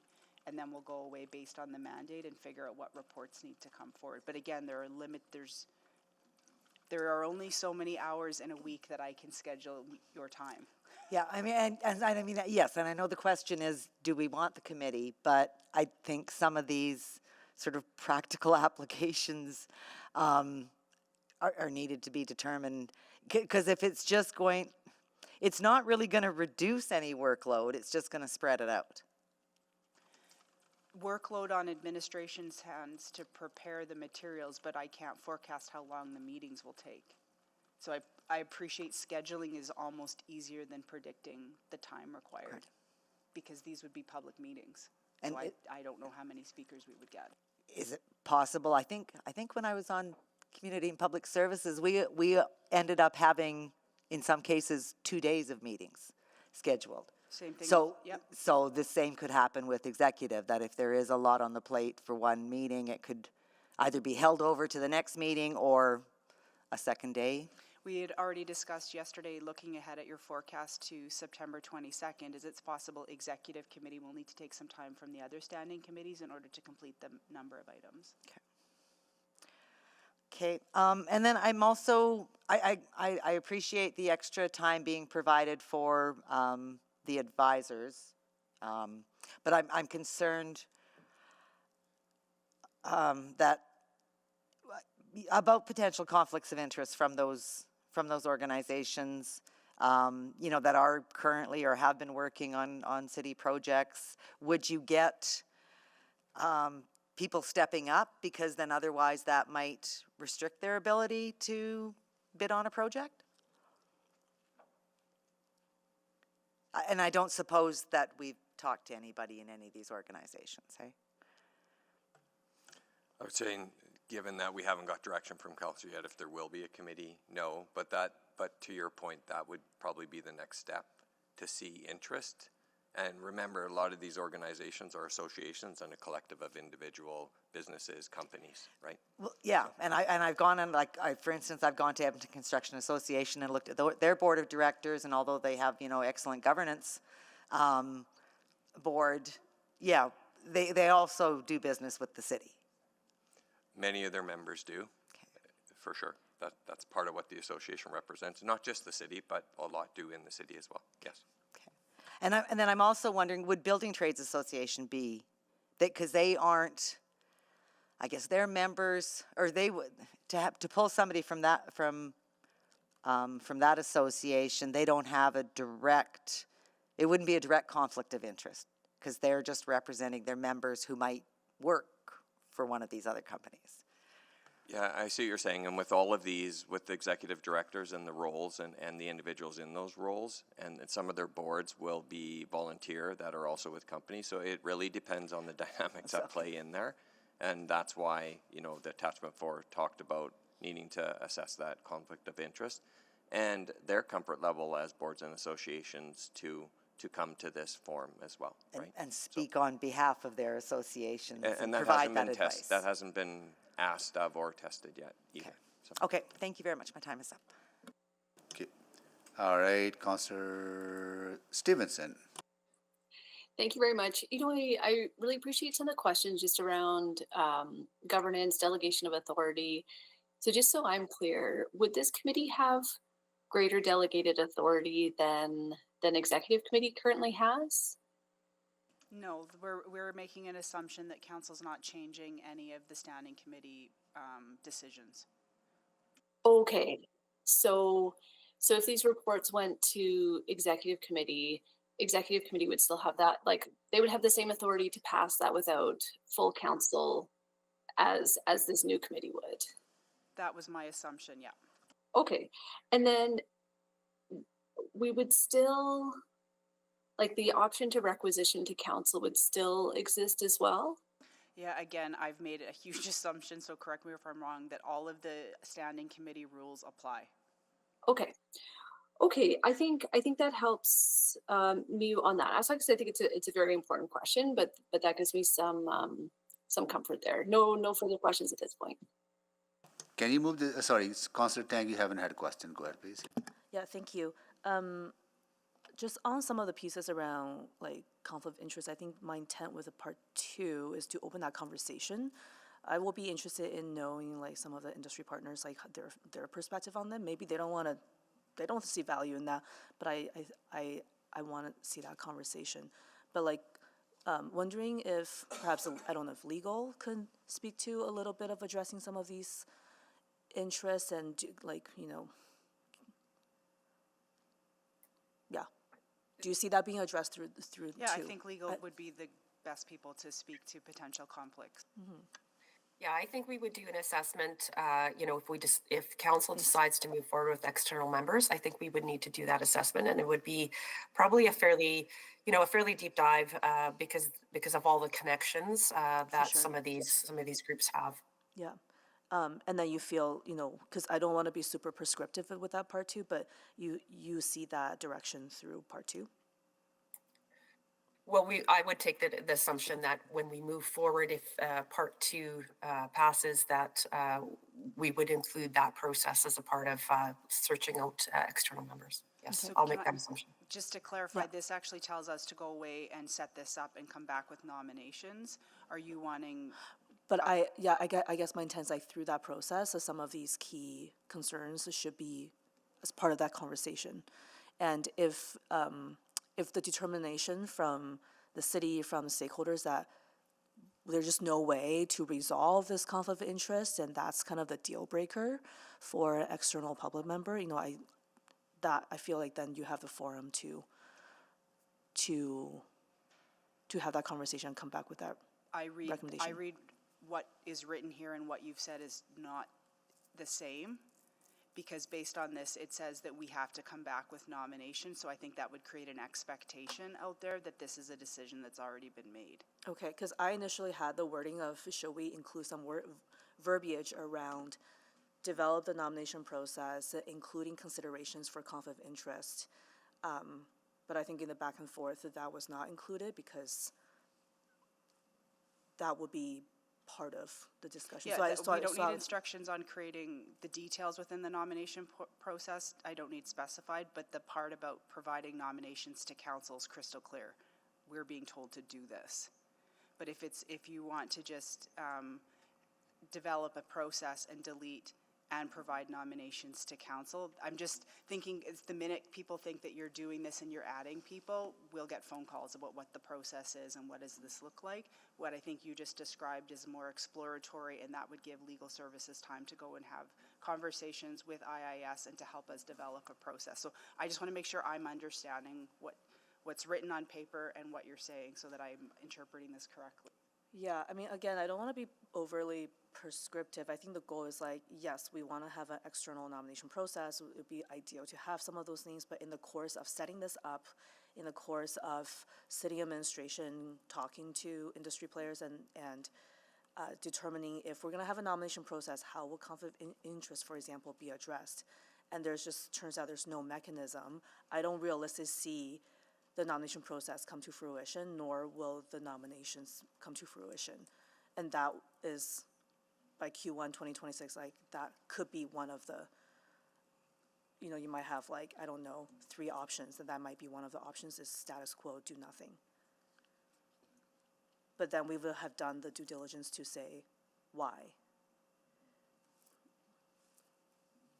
So I just want to kind of make that. Is that clear? I just love it when I leave the room and 13 people have the same understanding of what's being presented here, and based on what I'm hearing, it might not be clear, so if council's clear. I think we need to clarify part 2, right? Your understanding, you will bring forward nominees, right?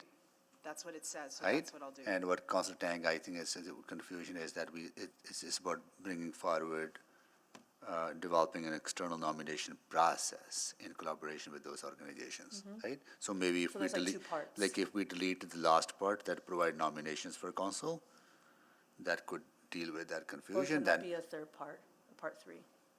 or I think part 2 will determine part 3 at Q1. Maybe it's just a 3-stage process. Yeah. Okay.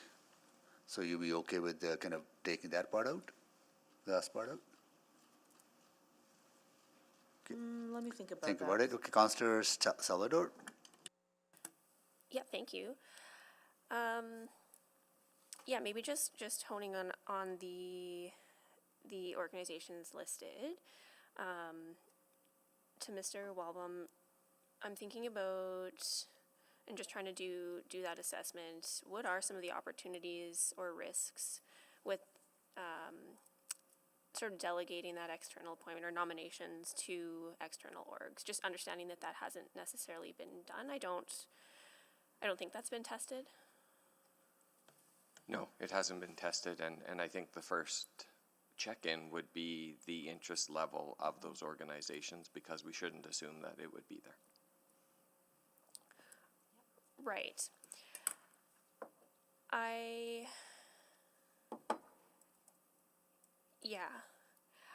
guess the other question that I have is just around the agenda management piece. Like if the intention here is to take some of that workload off exec, are we sure that we've diagnosed the problem properly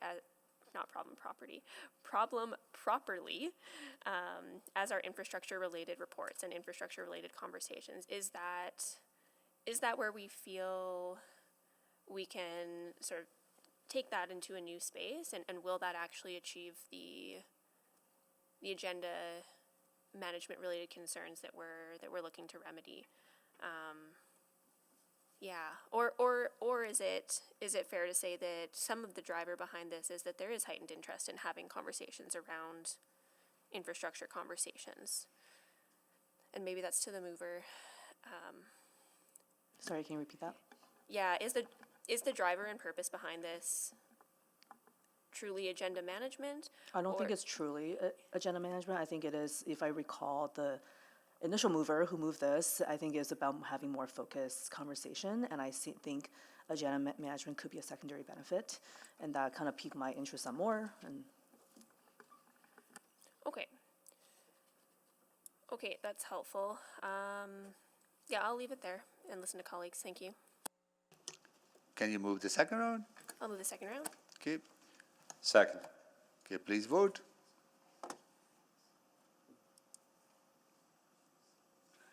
Yes. Thanks, Councillor Rice.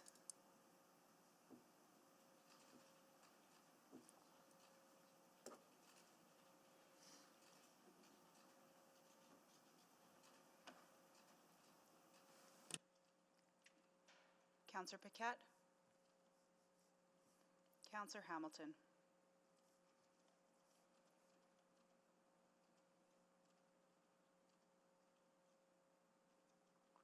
We'll show Councillor Paquette and Councillor Hamilton absent. We have all votes. Display the votes, please. That is carried. Councillor Rutherford? Yeah, so in hearing the conversation, I would like to move an amendment to the motion that in part 1, that this is coming back in Q4 2025.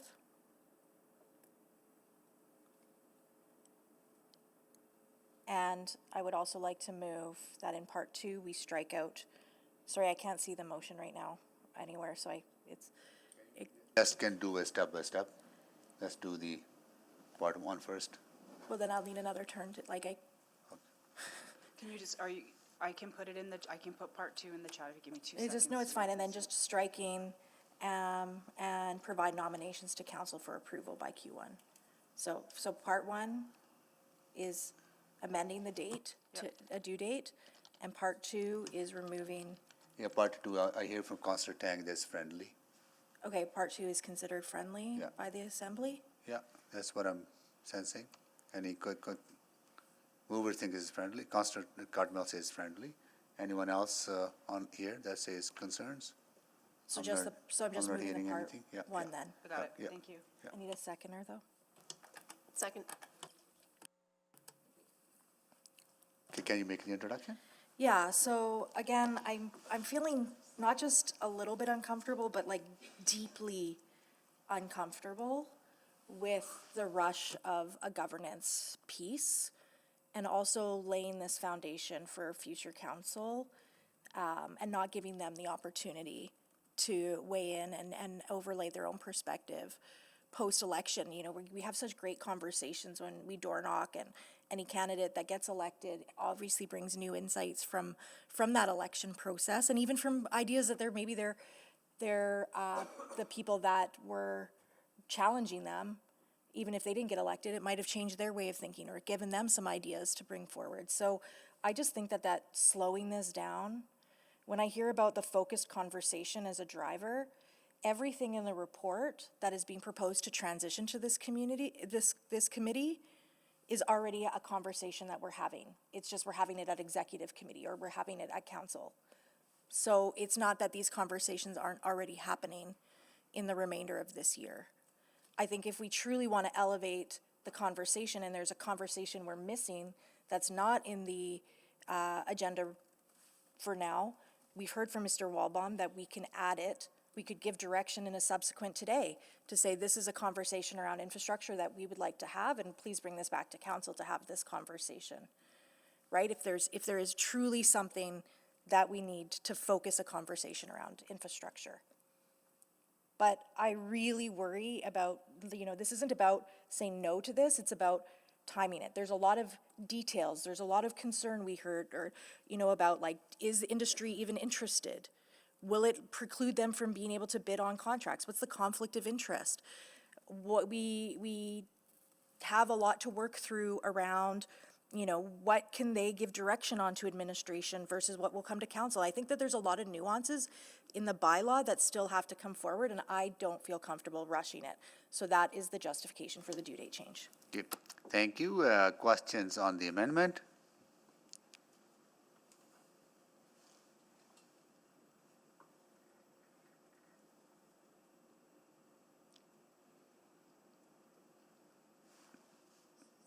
Which is to not do part one in Q1, in this year. That's the amendment, right? Part one. Don't start the committee until, let the future council decide on it, right? Okay, yeah. Councillor Salvador? The chair. Yeah. So I just want to understand again the creation of the infrastructure committee will have the same authorities as executive committee does, but not expanded authorities, right?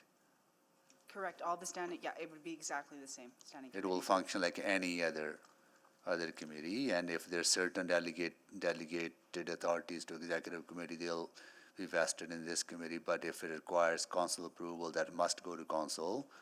And I also heard earlier that if two council members on the infrastructure committee want to requisite something to council, they can do that. We'll be able to do that as well, right? Those are my assumptions, that there's no changes to your procedures or your delegation. Yeah. My understanding, maybe this is to the mover, like, oh, no, different mover. I'm focused on part one. Yeah. I'm not focused on part two. I think part two requires a lot of work, and that's why I need to separate them.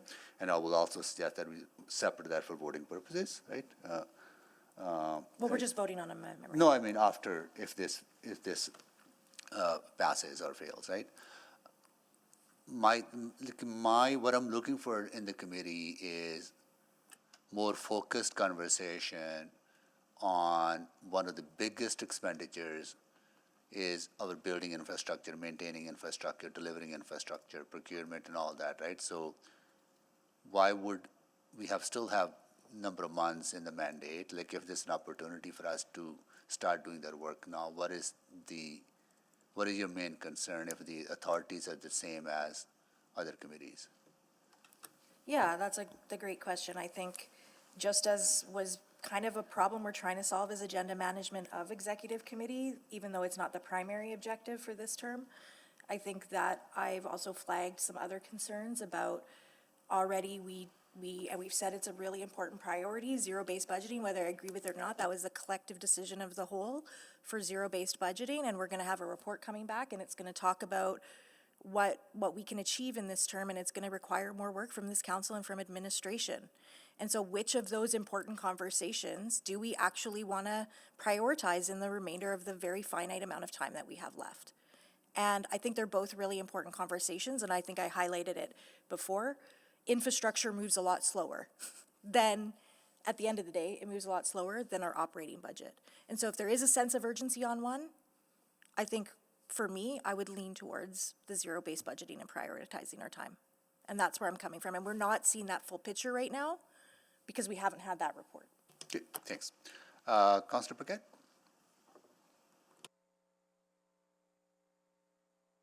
Thank you, Mr. Mayor. Yeah, so I'm going to support this amendment, mainly because as I'm listening to the problems that are looking to be solved with this concept, there may be, I'm not disputing that there may be value in it. And in fact, I actually kind of support the move going forward. However, in the meantime... Yeah, you're speaking questions. Oh, I'm just speaking to her. So, no, let me conclude the questions first. Well, come Oh, I thought you were done your question. No. There are other questions. Okay. Yeah, then, so it's this okay. way. Well, Yeah. I'll just ask a question then. Yeah, okay. But you know where I'm going. Yeah, I know where you're going. So, what this is, the problems that this is trying to solve, I understand and I support that focused conversation in the future going forward. In the meantime, is it possible, as we manage the agendas, for some of these topics to be sort of like strongly identified as, this day is about infrastructure? If we had an infrastructure committee, this is what they would be dealing with, but it's, say, an executive committee. Is it possible to just make that clear? Yeah, through Agenda Review Committee, not to speak for Craig, but if he had a lot of hot topics that were coming through, and let's say they comprised of half of the Executive Committee agenda, Agenda Review Committee could ask us to either use one of the non-regular council meetings or to set up a special meeting so that you have the time you need to dig into the issues that are priorities for you. Always happy to take instruction from the So, RC. in the meantime, as we take a prudent approach to maybe spooling up another committee, we can already have those focused conversations. And you mentioned hot topic, which I like because we're all wearing pink today.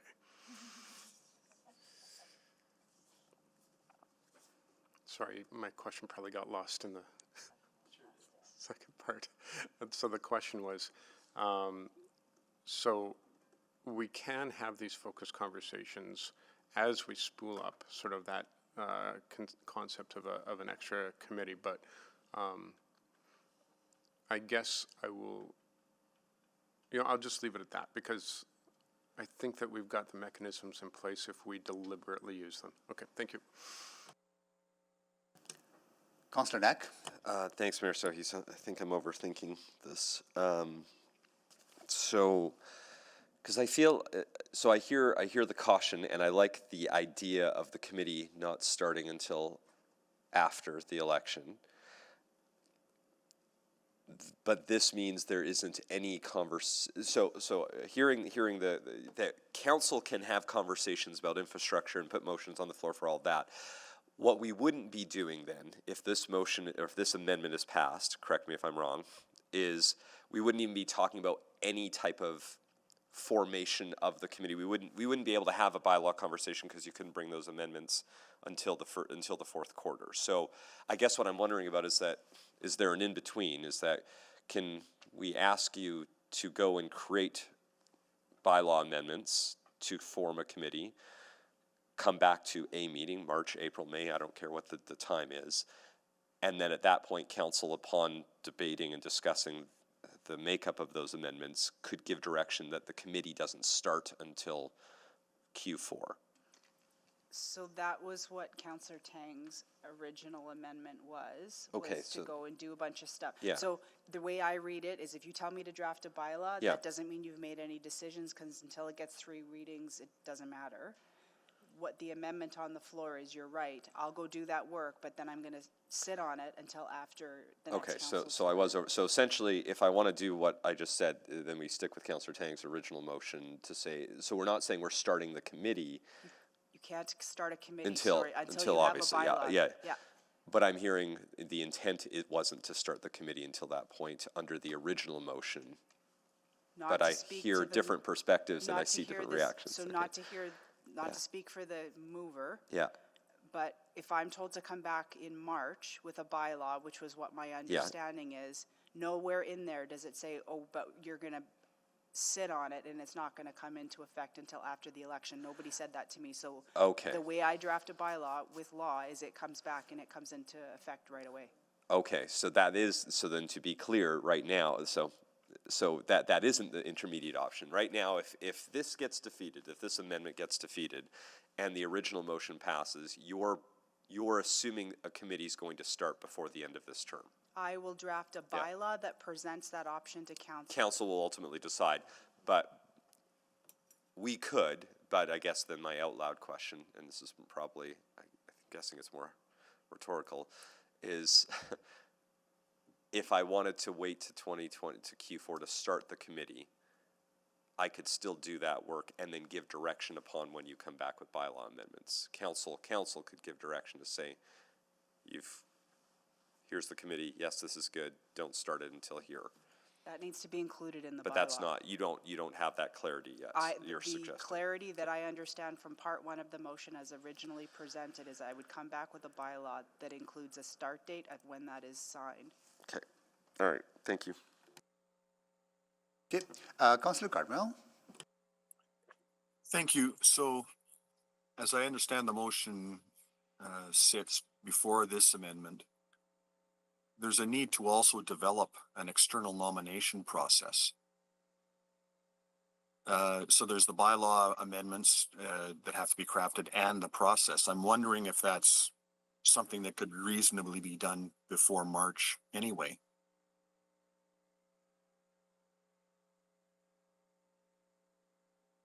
Am I missing something? An external recruitment process involving the partners and a Yeah. conflict. Yeah, aren't we gonna have to, sorry, No, go ahead. I was just gonna say, won't we have to talk to some of those partners and see what their interest level is and, kind of test the waters and that kind of a thing?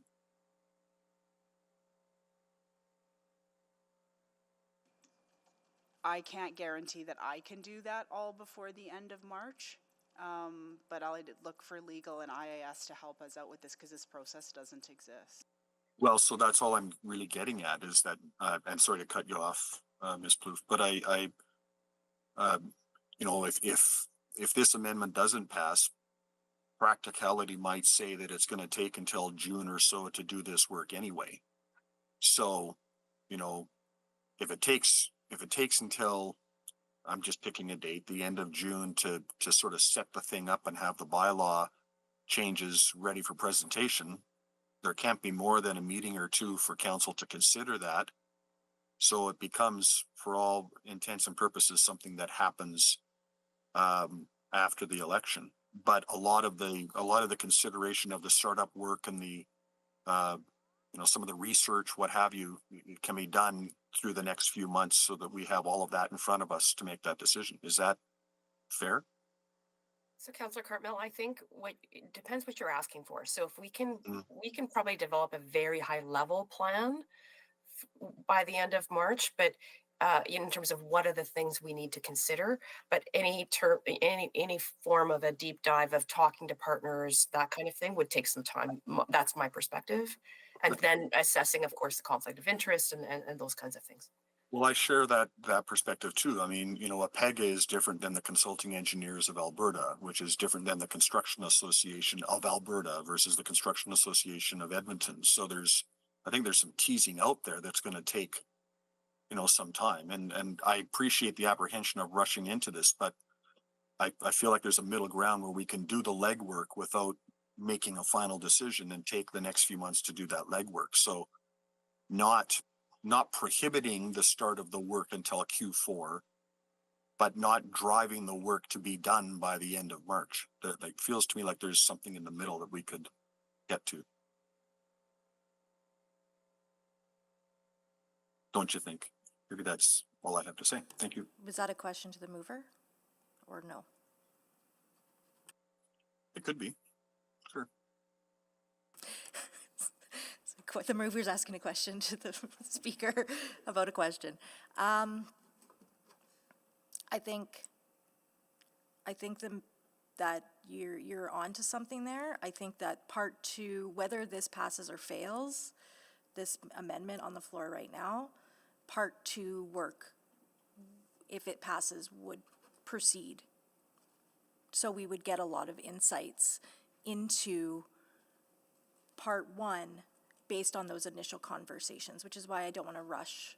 That's why the intent is to not rush it. So I think you're right.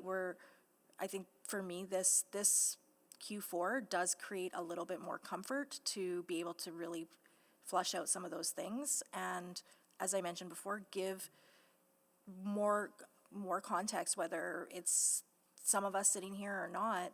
I think there's a lot of feedback loops we get at an election time that could really help inform this for what the public wants to see. Thank you. Thank you for volunteering. I'm done, Mayor Sohi. Volunteering. Yeah, to answer that question. Thank Councillor Kamar done? Thank you.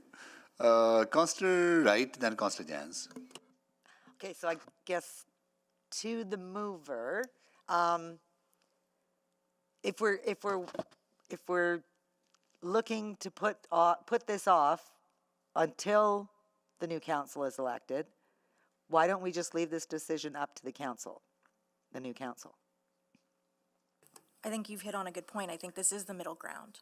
I think if I had my way, I would just be receiving this for information and then doing some work in the next while to talk to people about their concerns with infrastructure, where are the gaps, what is not being committed to, who they would want to see in the composition of that committee based on the report, and I would inform that into my platform if I was to be running again. And I'm sure some of us are. If we rush it now, if we say, if we don't pass this amendment, we are just saying we're creating now. I don't think there's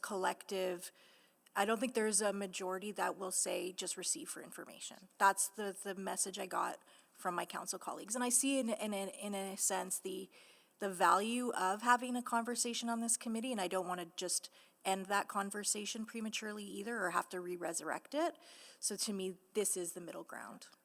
Okay, and then I guess to the clerk, so you would develop, or you would prepare the bylaw amendment, and then it wouldn't be presented until the new council, and then they would vote on whether or not that they want to go ahead with the committee, correct?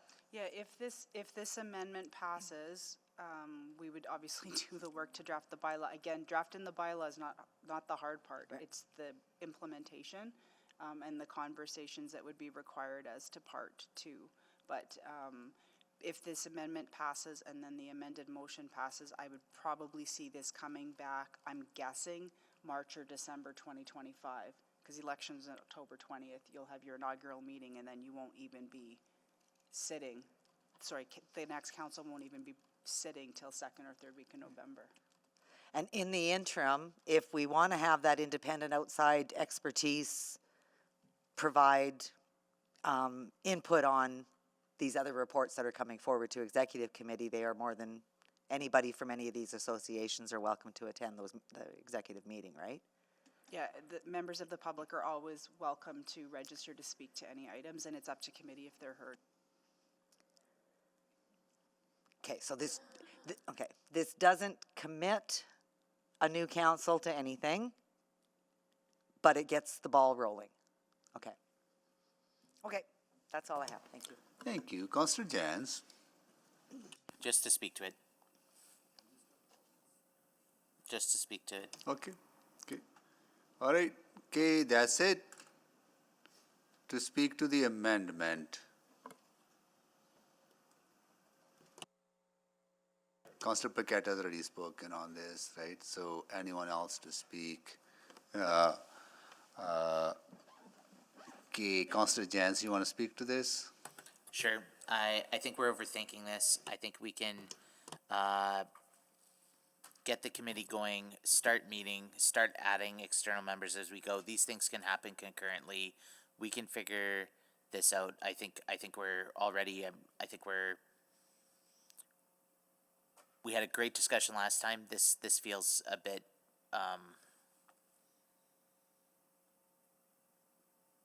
in the weeds. So yeah, I would say I don't want to support the amendment. I don't want to support the amendment to the amendment.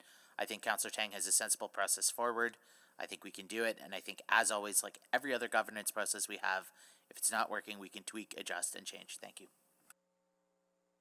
Okay.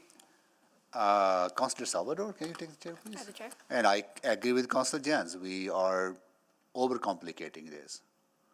All we're trying to do is create a committee that will have similar powers as other committees that will allow us to not only manage the agenda better, but also bring a very focused conversation on infrastructure issues that have been identified by Edmontonians in a number of cases. You know, we often hear, why does it take half the amount of money to build a fire hall in one community than our community? We should have focused discussion on those kind of issues to bring more clarity and understanding. And I don't know why we have to wait for that work to start now. So let's get going on it. I may not be here to vote for the final amendment, final motion, because I got to leave in about 12 minutes for another important work assignment. But let's move on it, and there'll be more conversation on the external partners. I mean, external appointments. I think that's where we need to think a little bit more deeper on. But I think let's move on to part one, create a committee of council and have concerted, focused conversations that Edmontonians expect us to have on one of the biggest investment that we make in our city. Okay, I will take the chair back. Councillor Rice. Thank you very much. I listened very carefully and for this conversation. I really appreciate all the good points my colleagues brought up. I'm going to support this amendment because during this conversation,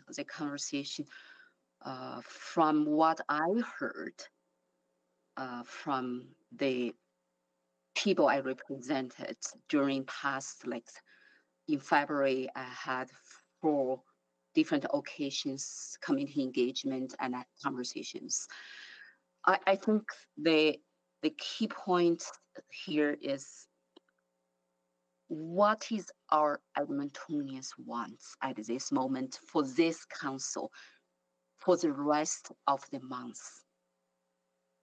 Their conversation right now, I didn't ask that question, and because I do want to bring this point to my speech, I think the conversation right now we have, the lack of the most important point, that is, what is the priority for the rest of months this council needs to deal with to meet the needs and from our Edmontonians to address the most concern and from Edmontonians. Through yesterday's conversation regarding 7.1, I heard very clearly, and we will have the quarterly updates regarding our infrastructure, not only about the construction management and also project management, financial implications that was identified as a mandate and in this in this part 1 portion. So instead, I do have the big concern about the principle, try to do something or try to form something, and for the next council to guide next council to do their governance job. This happened another day, and I voted against that motion as well. Like the Councillor Rutherford said very clear, we need to listen to the people, ask them what's infrastructure and for the city improvement means to our Edmontonians. And through this year, we have 2 quarters, nearly 2 quarters left. And then I believe some of our colleagues will go out and talk to the people and ask them, and why we cannot gathering that sufficient information from our Edmontonians to look at how our city's infrastructure to be managed in the way, and then leave that for the next council's hand to deal with. I think that big concern I have is the principle here. Send the message. It's something for this rest months of this term. What is the priority we need to focus on? Like, I'd rather focus on the priority, like council already made that decision, like zero-based budget, to look at how we can look at our city's financial situation and to really improve our financial management. So I think the priorities to me and is more than just we spent like almost like 2 hours talk about the governance that to guide the next council to do something, or we have to do something right now in this 2 quarters. So that's the reason I think I could keep talking, but I'm going to stop here. That's his reason why I want to support this amendment. But I do see the values to have this infrastructure standing committee and to really look at how our city's infrastructure to be managed. So I do see that value, and I do not want this value to be discounted. And it's just the timing and how we should do this, and then when we should do this and how we do this. Thank you. Thank you, Councillor Rice. Councillor Cardinal. Thank you. I really just wanted to express my agreement with the comments that were made just a moment ago.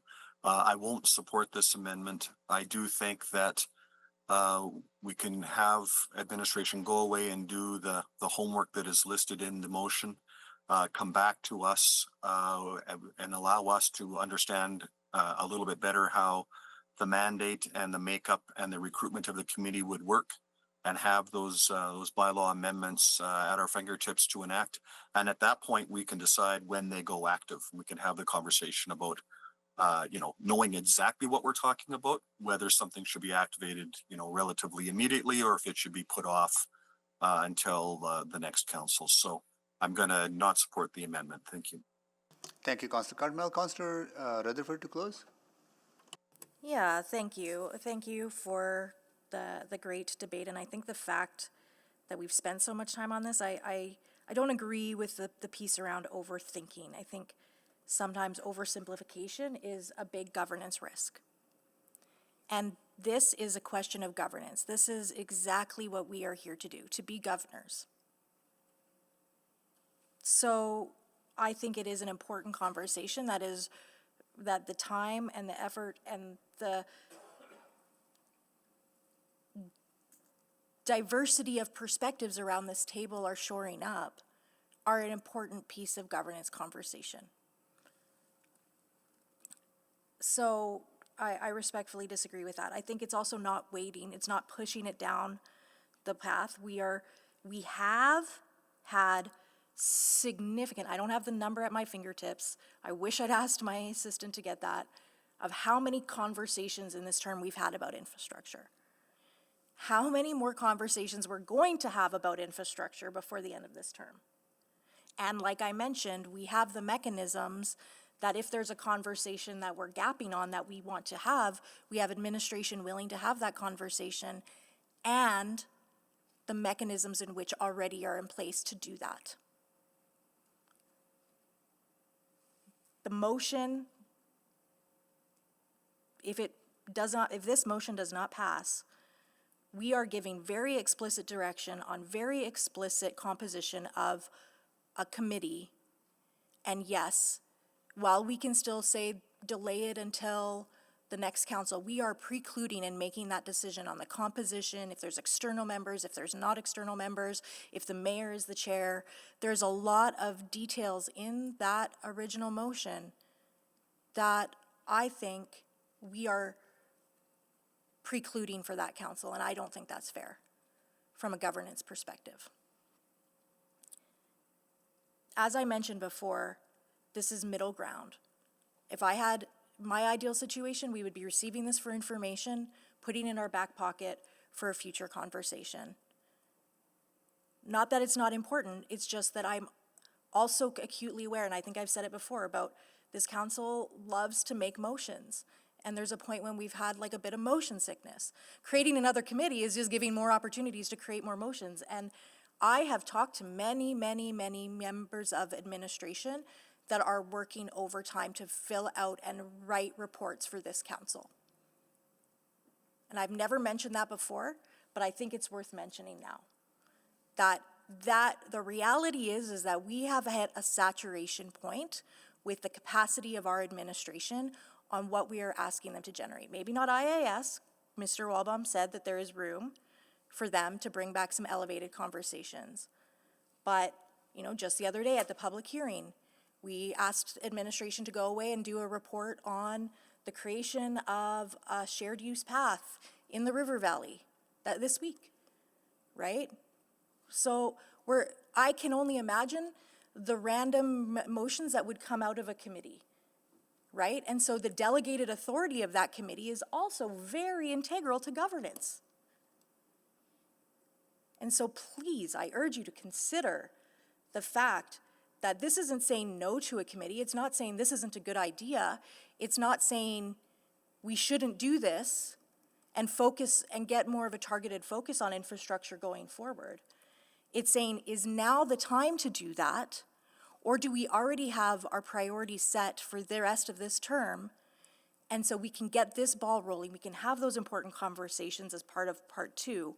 And we can come back and have a really important governance conversation that will actually set this committee up for the success that I know every councillor around this table wants this committee to achieve. So I hope you do consider supporting my amendment. Thank you. Please vote.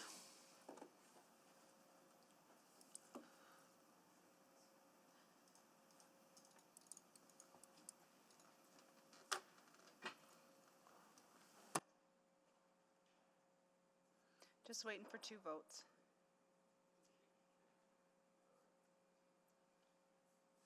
Councillor Hamilton?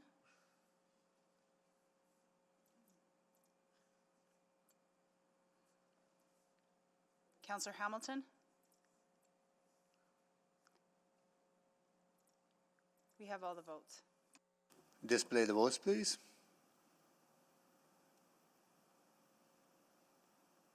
That is defeated. Okay. Now on to the main motion. We have a lot of debate. I hope. Can we conclude soon? Okay. Anyone to speak to the main motion?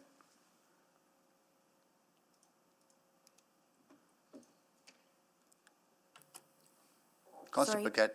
Point of order. Can we just have it split for voting purposes? Yeah. Part 1 and part 2 will be split. Okay. Wait, just, hi.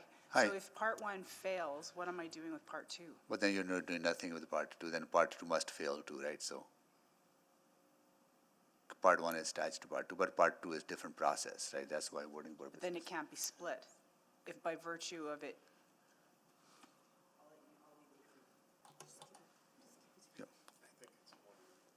It's one motion? Okay, seems like one motion. Okay. Councillor Paquette, speak, please. Yeah. Oh, Councillor Wright's questions? I'm sorry, but can we not ask administration to go away and connect with the organizations if part 1 fails? So what the motion says in part 2, and again, I just want to be clear, it's about creating a recruitment process to create advisors for a committee that wouldn't exist. So Yeah. I'm not clear. Part 1 is about creating the committee, and if part 1 fails, that we're not even creating a committee, then what's the use of talking to experts, right? So that's my understanding. Because I might not want to have the committee unless I know that the experts are on side with providing their advice to an independent committee and would be able to. So again, and I'm not trying to be difficult, the motion as presented does not direct administration to create a bylaw that includes members of the public. Okay. That's not what this says. So if I've misunderstood that, it doesn't. It says there'll be 4 councillors and the mayor's the chair. So that's what I'm going to come back with. In the meantime, if this passes, we'll work with IIS and legal services at the highest level to come up with a process, but we won't start engagement because this is not coming back till Q1 of next year if this passes. Part two. So if I've misunderstood that, Q1 then of please next correct year? me.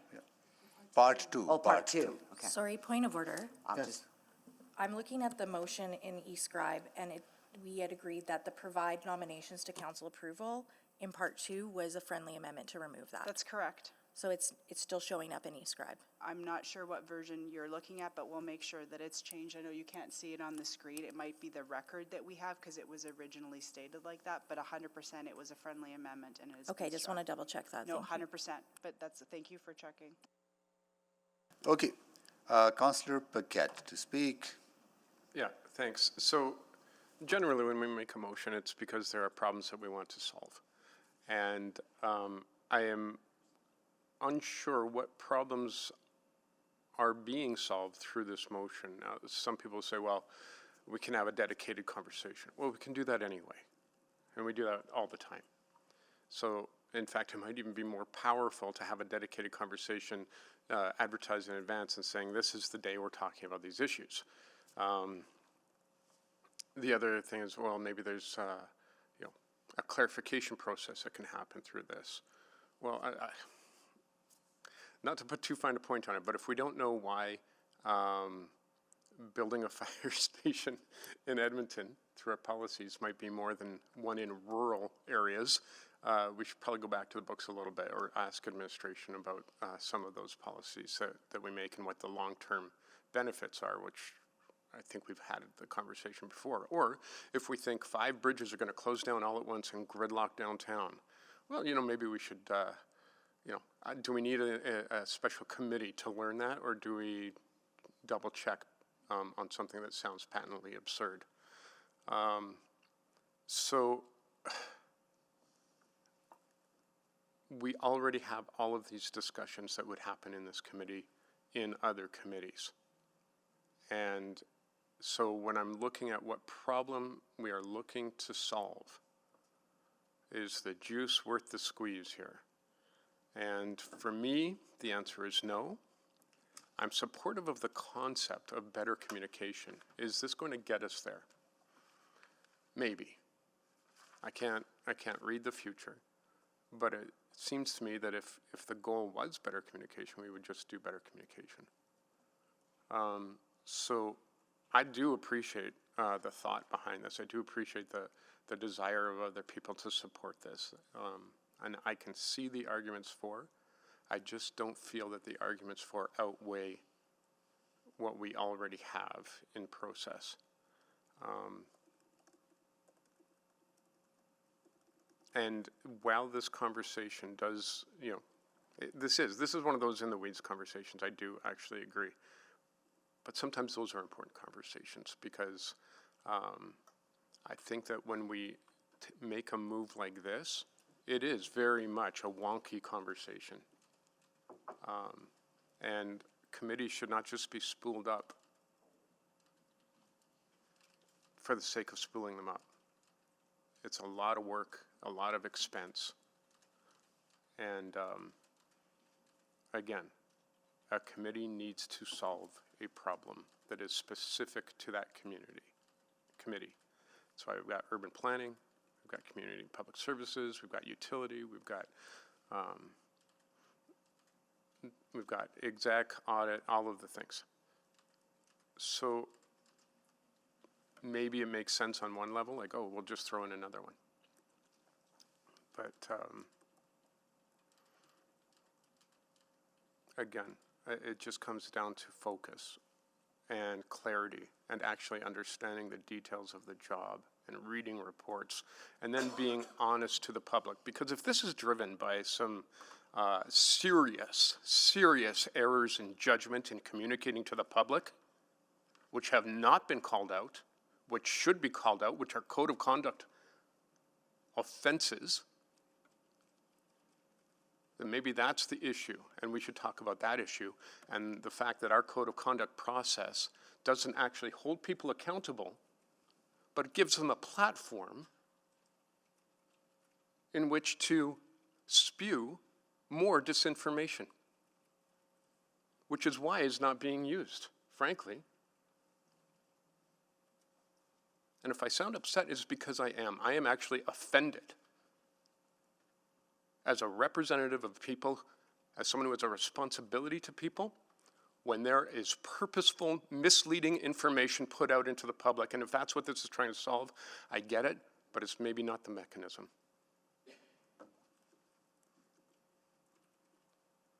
And to whoever this applies to, do better. For anyone who wants to lead a city, lead a city. And if you can't do it with the truth, then why are you even bothering? Thank you, Mr. Mayor.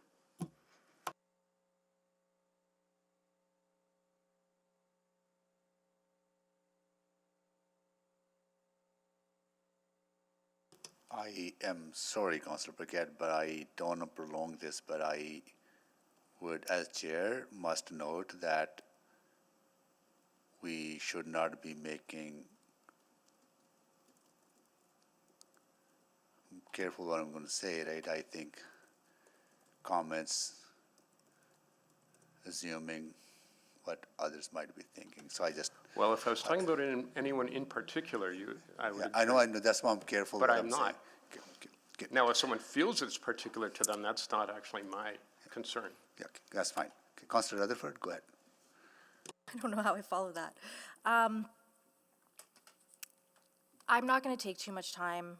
If I just want to explain that, like, because these are the things that I hate when it's just a yes or no vote. Because when you're on public record that you vote no, it's like, well, I don't agree with any of it. Or if you vote yes, then you agree with all of it. And I think that we have demonstrated through this table that there is so much more nuance in the way that we vote than just the simple dichotomy of yes or no. And people have asked me, like, what is the hardest thing about this job? And I'm like, having to make a very black and white decision on stuff that is a lot of gray. That is actually the hardest part of this job. If we were able to split this for voting purposes, I would support number one, even though it's not my preferred deadline for that conversation. But I would support number one, I would not support number one, but I would support number two. So it's unfortunate that they cannot be split, because I do agree with the purpose of two and in starting some of those conversations, and the need for those conversations to happen sooner rather than later to actually inform part one, which is what my argument was. So if I was able to split these, I would have voted no for part one, and I would have voted yes for part two. Since I can't split them, I will be voting no to the entire thing, but I felt like it was important to say this is an example where there's a lot of good, and I don't think anybody around this table doesn't think that the potential for this committee is a bad idea in the grand scheme of and the long-term vision of council governance. But I'm voting no because of the frequency and the pace at which this is happening, not because of the idea, and I want that on record. Thank you. Okay. Councillor Salvador? Yeah, very, very briefly. Felt the need to speak to this one as well. I've struggled with this. I've gone back and forth. I absolutely can see the value in having a space for focused conversations around infrastructure, and I understand that there's a variety of reasons why that might be beneficial, and I am comfortable moving forward with part one. I really still struggle with the concept of external appointments and having some of those early preliminary conversations. I don't feel like I've received an adequate answer as to what those external appointments would bring, and really the role clarity that we are hoping to achieve with those roles. Again, Are they intended to provide oversight? Are they intended to provide technical expertise? If it's technical expertise, what is being filled that doesn't already exist within administration? So that's where I'm a little hung up. But I do understand that given that timeline attached to part two, that there will be another opportunity for a check-in and a conversation. And if those initial conversations are being had, that might provide us some additional insight into whether that's even a feasible or viable option. So yeah, still a lot of concerns around part two, but at this time, recognizing there will be another check-in, I am comfortable supporting it. Thank you. Thank you. Councillor Salvador? No, nothing to close. Councillor Tang? Okay, please vote.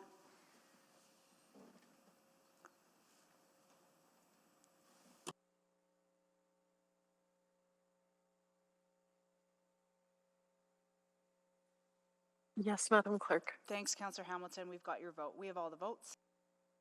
Sorry, display the votes, please. That is carried. Okay. All right, so be back at 1:30? And do you have any additions to these? Not yet, okay. It's been No worries. but we will. Okay, no worries. And we'll start with the Dutch elm disease update? Correct. Thank you. Okay.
order and confirm. Let's do a roll call to double check. Councillor Wright. Good afternoon. Good afternoon. Councillor Principe. Hello. Hello. I don't know why I couldn't remember who sits next to me for a second there. Councillor Stevenson. Good afternoon. Good afternoon. Councillor Paquette. Good afternoon. Good afternoon. Councillor Tang. Good afternoon. Good afternoon. Mayor Sohi will be joining in a little bit. Councillor Hamilton. I don't see her on there just yet. Councillor Rutherford. No. Councillor Salvador will be joining soon, and she'll take over the chair when she walks back in. Councillor Cartmel. Good afternoon. Good afternoon. Councillor Rice. No. Councillor Jans. Good afternoon. Good afternoon. So 1, 2, 3, 4, 5. Councillor Cartmel is 6 with the camera on. I just need one other online person to have a camera on while we're getting a few more folks here. Whether that be, although I just did roll call, so, but at some point I would like that as we're going forward. So, all right, well, let's keep going. Thank you, Councillor Principe. I see you there too. Perfect, we are good. Let's go over to administration for a presentation on item 7.3. Good afternoon, councillors. My name is Caitlin Zarabeski. I join you today to talk about trees, not roads. I'm the acting branch manager of Parks and Road Services. With me today is Mark Beer, Director of Infrastructure Operations. We're here to provide an update on the status of Dutch elm disease in Edmonton and our continued work to ensure our urban canopy remains healthy and protected. At our last update during the December 10th, 2024 council meeting, we provided you an update on the 5th case of the disease. We're happy to report, as of the result of the discovery, happy to report we do not have any new positive cases. As a result of that discovery, monthly updates were reinstated until May 2025. We'll now hand it over to Mark to walk you through the rest of the presentation. Good afternoon. So since the last update, there's been minimal ongoing testing and no new positive results. City teams have worked hard to limit the spread of Dutch elm disease, including re-inspecting all of the trees that were tested previously. These areas are indicated in red on the map, where positive tests returned, and in blue, where samples were taken, but none tested positive. City teams are regularly re-inspecting trees in these areas and are still keeping a close eye on the elms as they work through the pruning season. However, we know that the signs are less obvious in winter, so that we'll remain vigilant as the growing season begins in the coming months. Are you able to advance this slide to show the map? There we go. The additional funding in the budget approved for tree pruning, which was $861,000 in the fall SOBA, will allow us to clear a pruning backlog to ensure that our deciduous trees, including elm and ash, are pruned on a 5-year cycle in alignment with industry best practices as found in the city's 2020 forestry audit. Regular pruning is critical for tree health, as healthy trees are better able to defend themselves against pests and diseases.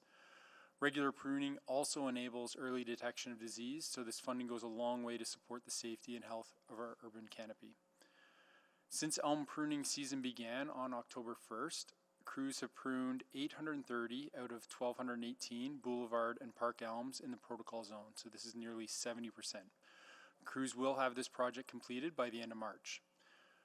Pruning elms outside of the protocol zone started in October at the same time as the DED protocol zone. In 2025, new pruning targets were set based on last prune dates recorded in GIS inventory. There are nearly 26,000 elm trees that are due to be pruned this year to meet the 5-year service level.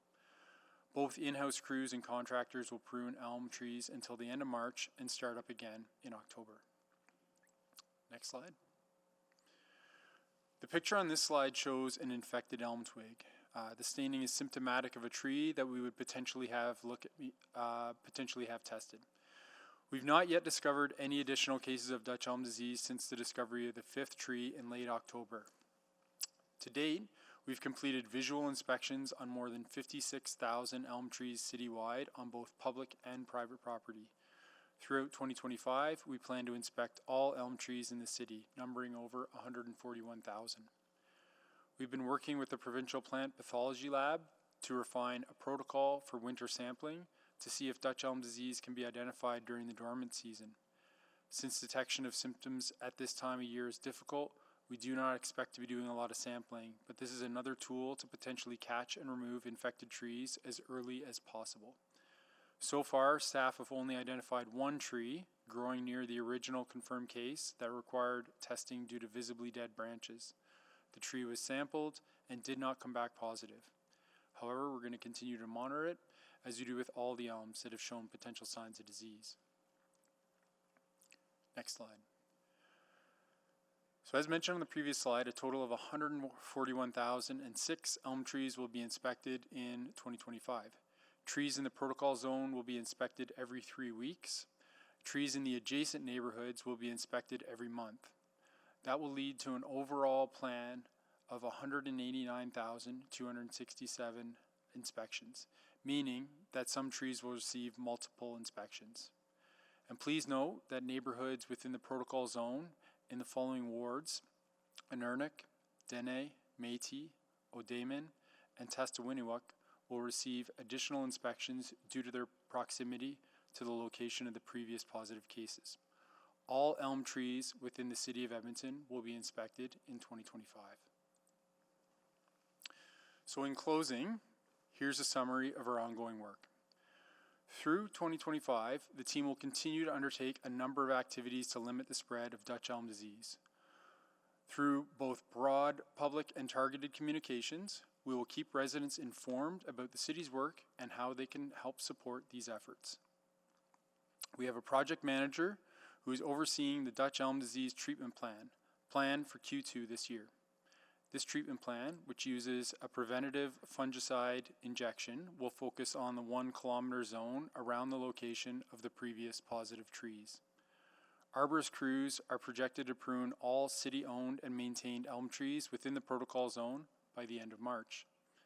Outside of the protocol zone, pruning is scheduled by neighborhood based on the once every 5 years service level. Inspections, sampling, and public education campaigns will increase awareness to support the management of Dutch elm disease. Elm pruning season has been ongoing since October 1st and will end on March 31st.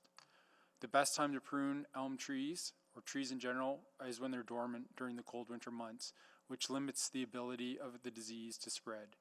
City arborists and urban foresters have been working hard to complete pruning. We'll continue to know any visible health concerns and take samples for testing where necessary.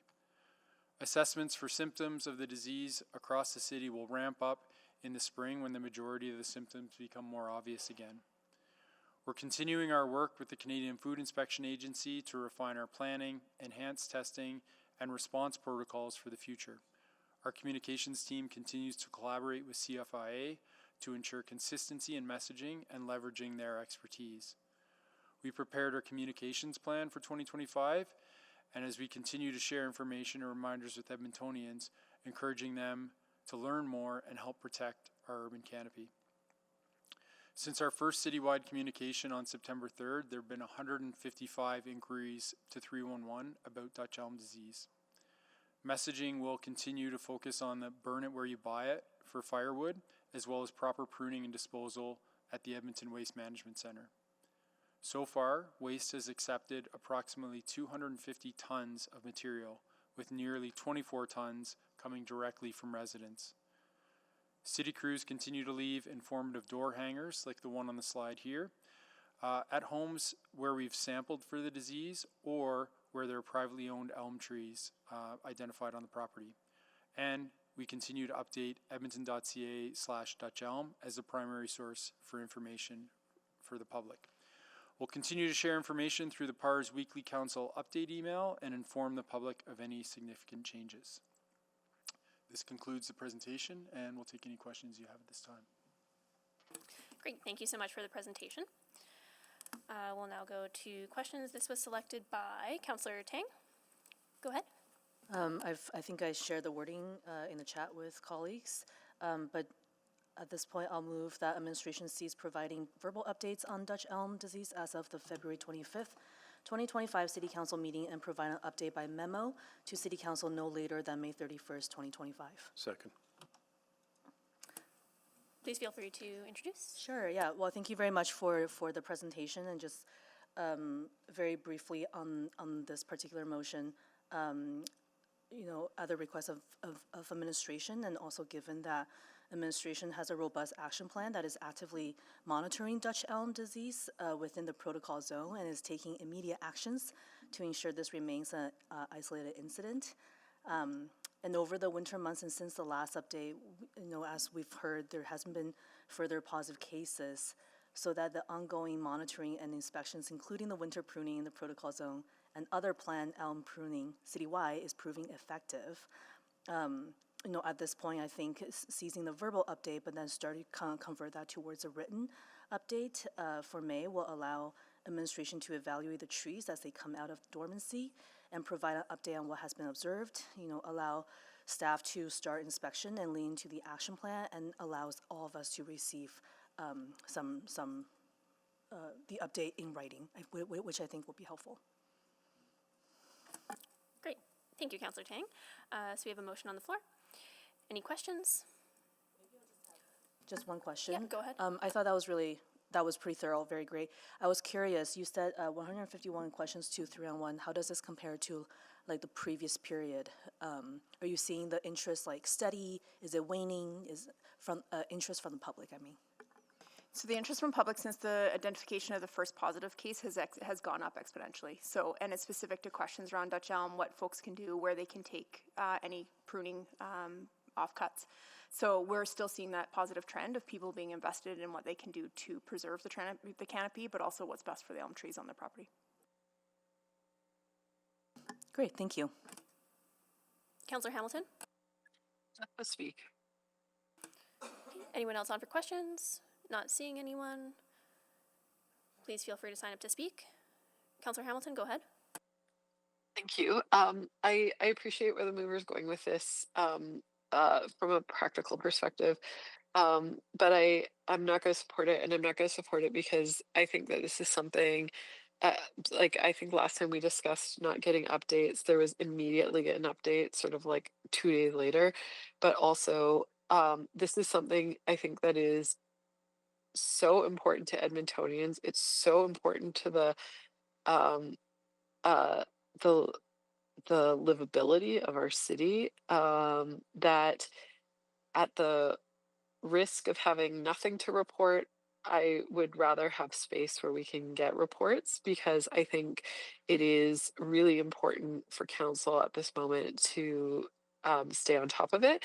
It's not because I don't think administration is on top of it, but I think that council, it does need to look like an urgent priority for council, because and I appreciate that there hasn't been new cases, this hasn't gone sideways, but we are going into the springtime, and I like if it's I can't emphasize enough how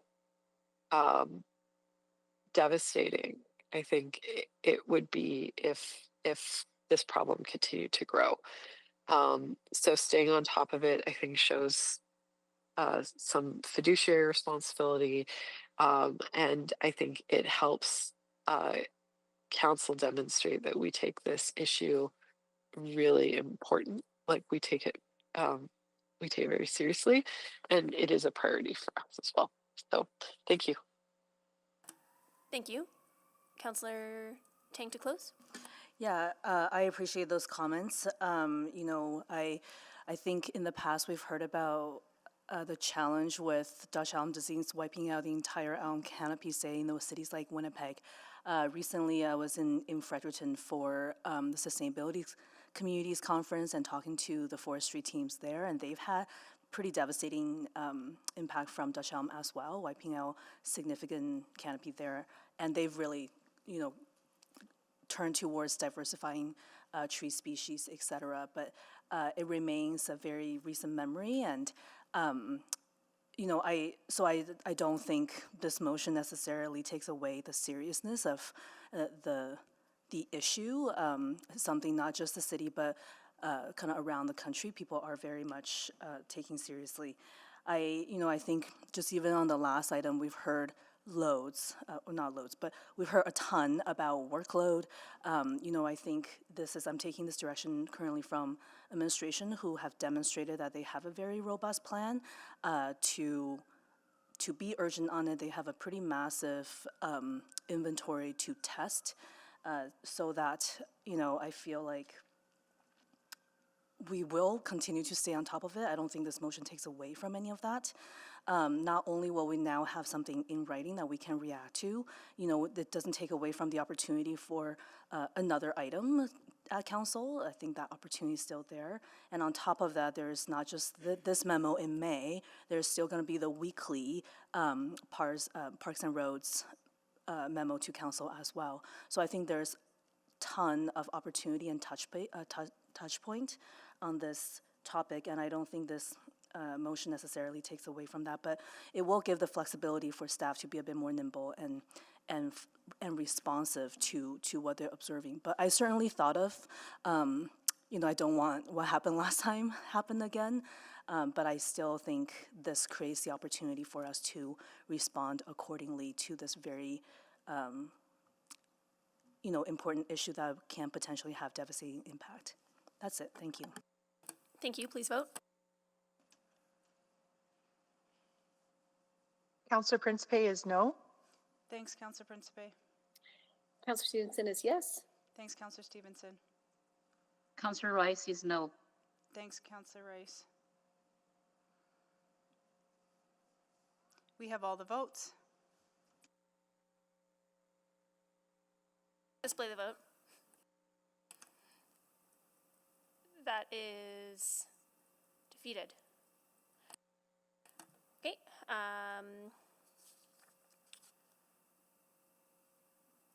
So at this time then, do we need just receipt for information, or is You've that? already just, no, you have considered actions.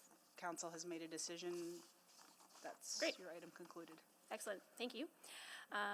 Okay, so at this time, just looking at our agenda, I'm gonna just look to the clerk. I believe there was an item that was added. Not yet. Okay, It will be a bit later, and so if it's okay, are we okay to just wait till the mayor comes back? for sure, yeah, happy to wait. Yeah. Which would mean we can move on to motions pending. Yeah, Actually, I or subsequents. Yeah, so just to be clear, there will be another item that council's going to be asked to add. I would just, out of respect, I'd love it if the mayor could be back for that decision. I understand while council didn't select bylaw 8.1 to debate, there were an understanding that there were some subsequents, and then there are 3 motions pending, but yes, there'll be another item to be dealt with. Yeah, why don't we, if it's okay with the assembly, subsequents at this time for item 8.1? Yes, okay. Excellent, so just as a reminder, item 8.1 is the public spaces bylaw, which was passed, but after a fairly lengthy conversation at committee, there was indication that there were a number of subsequents, and I understand that those are still, there's still a desire to make those. So do we need to just get some folks on the board who are interested in making those?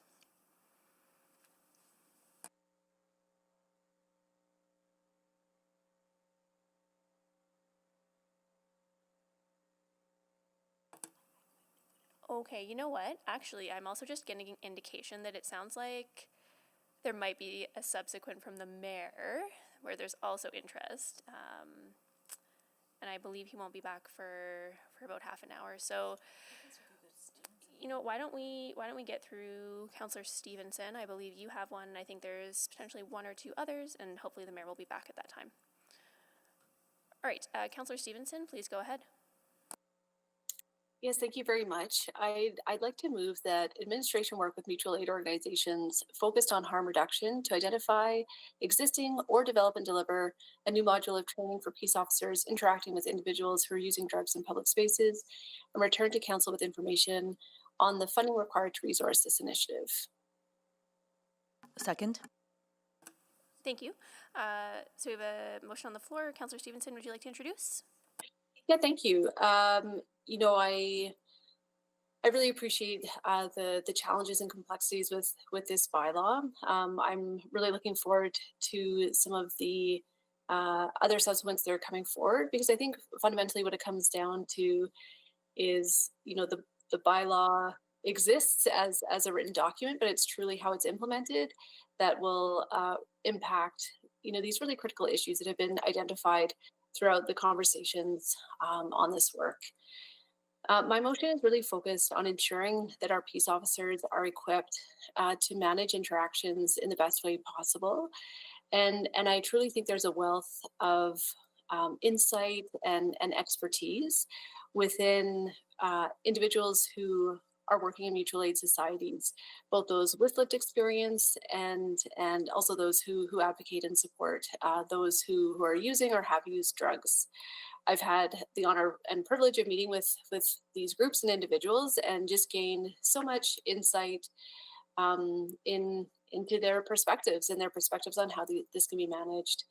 I think, what I found really interesting is that there was an openness that behaviors do need to be managed in public spaces, but it was really how that was done that mattered, and could help build relationships and support people rather than causing more harm. So that's the intent of this motion. Very happy to take any questions. Thank you. Thank you. Councillor Jans, your questions? Yeah, and so sorry if I'm being a bit pedantic to the mover here, but can I ask administration? So one thing I see here is that's in the old bylaw, and correct me if I'm wrong, it was infraction, fine, or infraction, police. I guess, could you, again, and apologies if this is redundant, but could you help me understand now what the diversionary tactic or pathways are here? Councillor, I can speak to the legal side of things. I believe John Wilson is online in terms of the enforcement spectrum.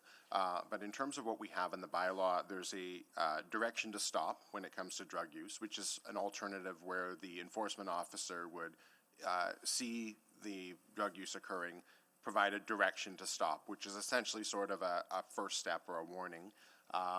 There's also, with the drug use in a public space provision, there's the $25 fine, which if the enforcement needs to escalate all the way to the end where a ticket is issued, that would be the penalty. In terms of what other options for enforcement are available, perhaps I'll ask John just to chime in with that. Yeah, we would of course use our 4E's approach. We would start with education, we would engage with people, we would encourage them to voluntarily comply with the bylaw, and then ultimately we would provide that direction to stop.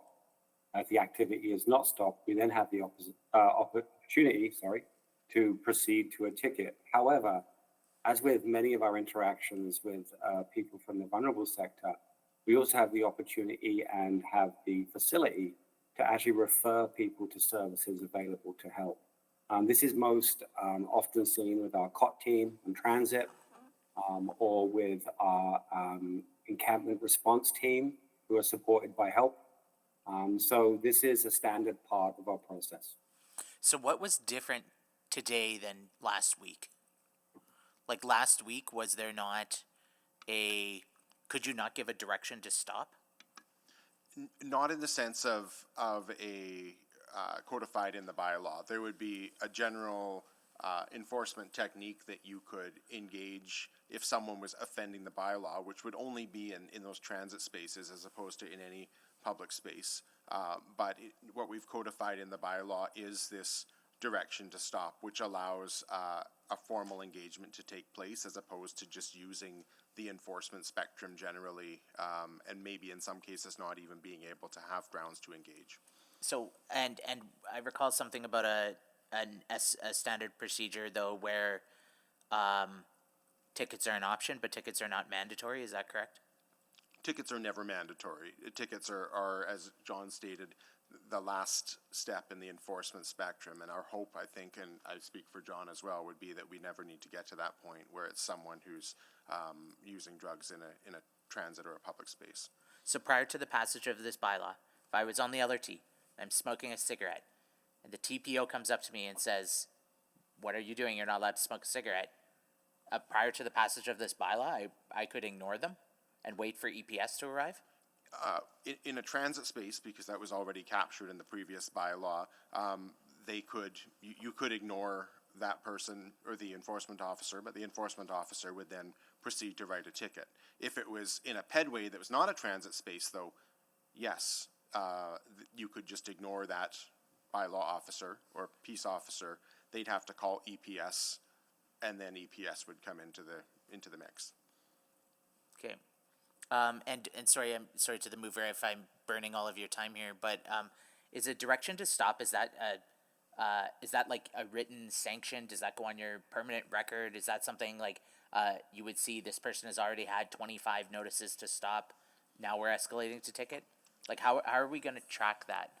The way it's written is general and broad, but because it's actually written in the bylaw, it gives some flexibility to come up with sort of a more formalized process where we could come up with a record of when previous directions had been given, which in the future could lead to, escalating the enforcement a little bit more quickly. Just another option, another tool that's actually written into the bylaw. And finally, the fines, they do not, if you accumulate enough fines, you go to, for some things you go to prison, but in this case, this is not? Yeah, and for that's these tickets. Why is that again? So, in short, these tickets are required to be issued as what they call Part 3 tickets, which means on a Part 3 ticket, there's no time in default or no ability to issue a warrant. Now, like I said last time to committee, the only exception is if those public interest factors exist and an enforcement officer determines it's in the public interest for that person to appear in front of a judge. If the ticket's issued in that way, there can be days in default, but the starting point and the requirement in the law is that these tickets for $25 for bylaw offenses have to be written as Part 3 tickets now. Okay, thank you. Thank you. Councillor Wright? Sorry, to the mover, I'm just wondering, are there any specific mutual aid organizations that you're considering for this, and is admin aware? Yes, yeah. I've spoken to individuals, and others have spoken to other individuals in two organizations that I'm aware of that have been flagged. I've also confirmed with legal, recognizing that mutual aid organizations are maybe not always incorporated, but that there are means through which the city could provide funding to those individuals or mutual aid organizations. Okay, so if we're focused on harm reduction, are we also then looking at what might be some of those underlying causes, like mental health? Should we be? Yeah, so, as I neglected to mention this in my opening comments, but in preparing this motion, I had an opportunity to review and learn a lot more about the training program that peace officers currently undertake. And it is extremely comprehensive. I'm sure Mr. Jones could speak to some of the specific pieces around mental health, but there are some, again, what seems to me to be really excellent training on that. This motion is really intended to capture, I think, quite a specialized and focused piece that I didn't see fully captured by the existing training modules around the drug use. Okay, thank you. So then I guess and thank you for sharing that with me, because my next question was going to be to Mr. Jones or to, I guess, Mr. Wilson. Where is the gap?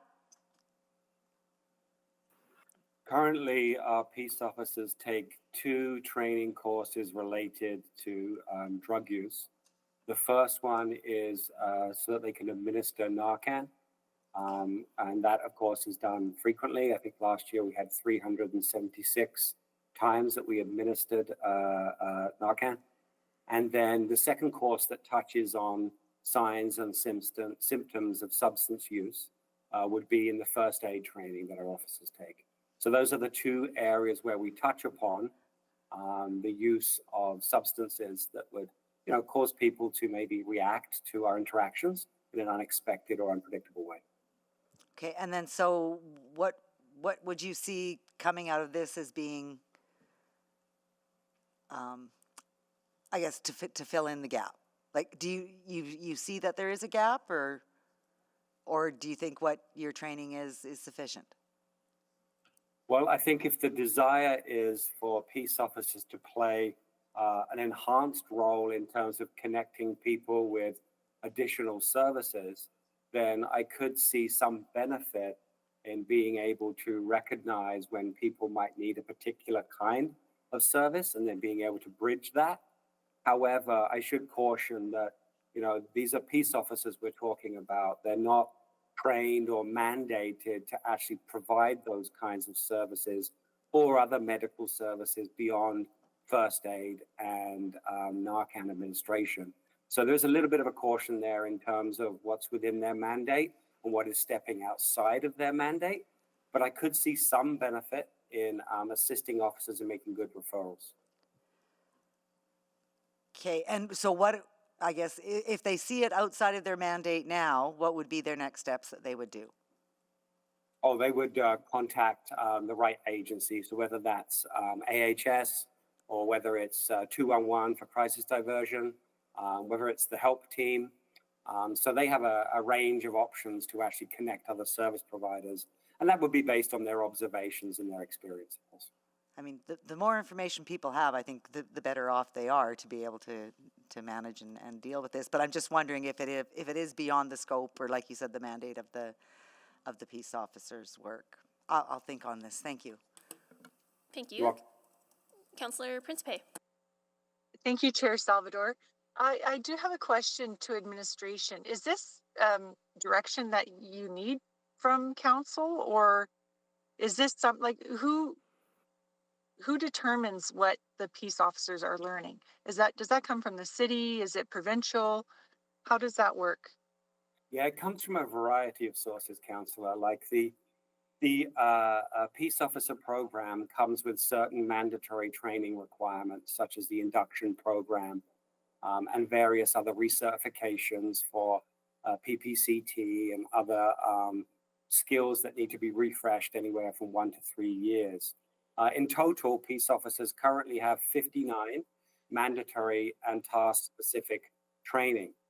But the other thing that I think is really important to recognize is that we already have a mandate and a funding source from CSWB to develop our Learning Center of Excellence for peace officers. And there is already work underway right now on developing a more comprehensive and adding more training opportunities for peace officers. And that is work that we're engaged in right now. Well, thank you for that answer. It answered everything I needed to know. Thank you. You're welcome. Thank you. Not seeing any other questions on the board. Please feel free to sign up to speak to this item if you are interested in doing so.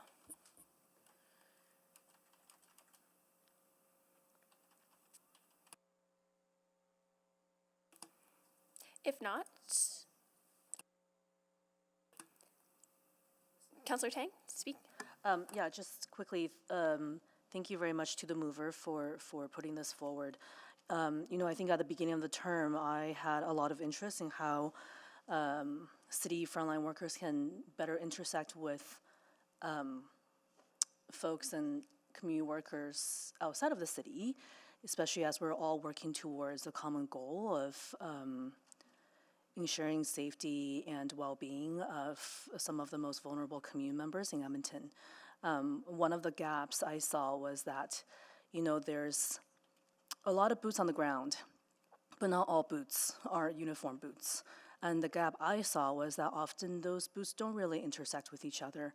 In fact, over the last few years, there's been quite a bit of tension in those relationships. I think what I hope can be delivered all through this isn't just information around the funding, but I hope it opens up that channel of communication for two-way learning. And I think oftentimes when we don't communicate and don't have those relationships, people are working off of assumptions, and that sometimes can deteriorate into further tension, which doesn't really contribute to sort of that common shared goal. So I think this is the gap that I see that will be valuable for city staff, but as well as I think will be beneficial for those working in the community as well. Thank you. Thank you. Councillor Jans. Thank you. I think that I think it's helpful to have this to pass this, because as I read it, there's a chance then to develop this module, this training, to talk with those organizations. I think some organizations may have no interest in participating in this, and that's fine. There may be others who are, I'm thinking of some of the other folks who are with post-secondary or healthcare or NGOs or others who may have something to share, and ultimately why I think anytime we can work on relationship building together, I think that's really important, and I think that's an opportunity. And I think it goes both ways, and it can help produce pathways for people so that our safety, our peace officers have connections and other relationships that can be valuable, and they'll understand where those other groups are coming from and their concerns and their hopes and their worries as well too. So I see that it'll bring us back a report to look further at, and we'll think about that in terms of the training too. So I think one of the, recently we had a lunch and learn with some experts from the public health sector that Councillor Tang and Councillor Salvador, I believe, organized, and I think Councillor Rutherford, not sure, Tang and Salvador? Stevenson, pardon me, was it Tang and Stevenson? Some of my colleagues, brilliant colleagues, memorable colleagues, never forget them, but the session was wonderful, and I think anytime we can help tap into that community knowledge is very helpful. So yeah, I will vote in favor as well. Thank you. Councillor Wright. Thank you. I did sort of hesitate on this at first, like whether it does fall under the mandate of the peace officers, but I think any information that can assist them, especially when they're already in the throes of sort of revising or updating their training, is a good thing. The more we know, I think that helps everybody do their job better. And if there is CSB funding that's already sort of allocated for some of this, then maybe that could be the funding source that is needed for this initiative going forward. So I will be voting in favor. Thank you. Councillor Stevenson to close. Well, thank you so much. Certainly many memorable colleagues, but I do definitely want to highlight Councillor Tang, who has been such a driving force for me in terms of deepening my knowledge and understanding. And through our term, I think has shown such commitment to intentional work to bring people together and enter into dialogue. So I've learned so much from her, and also from the folks that she's connected me with. And some of the people I've been able to meet with and speak with from mutual aid organizations, people who have lived experience either for themselves or with their family members, for me has really shown a depth of expertise and also a willingness and desire to help be part of making things a bit better. It was alluded to before, but I think it's important to highlight that there can be this polarization between people involved in enforcement, people involved in mutual aid, and some of those tensions are inevitable when needs are going unmet in our community. But what I have heard from both sides and quite universally is that no one thinks that anyone should be using drugs in public space. I think there's broad agreement that is harmful and dangerous for everyone.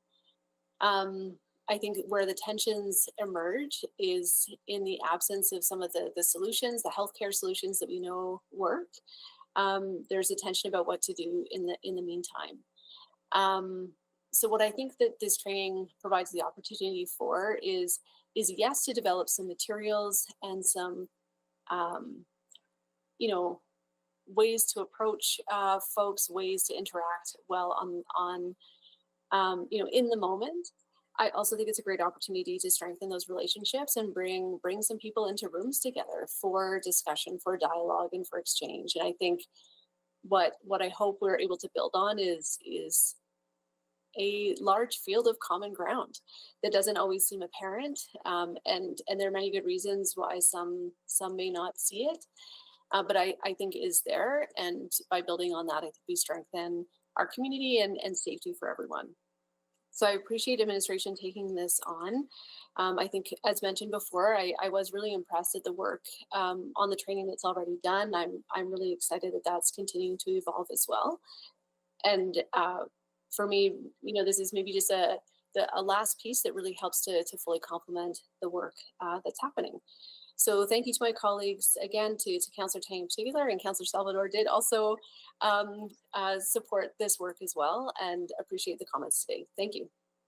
Thanks, Councillor Stevenson. Please vote. Councillor Principe is no. Thanks, Councillor Principe.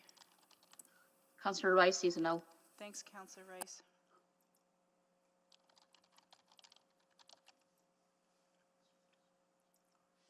We have all the votes.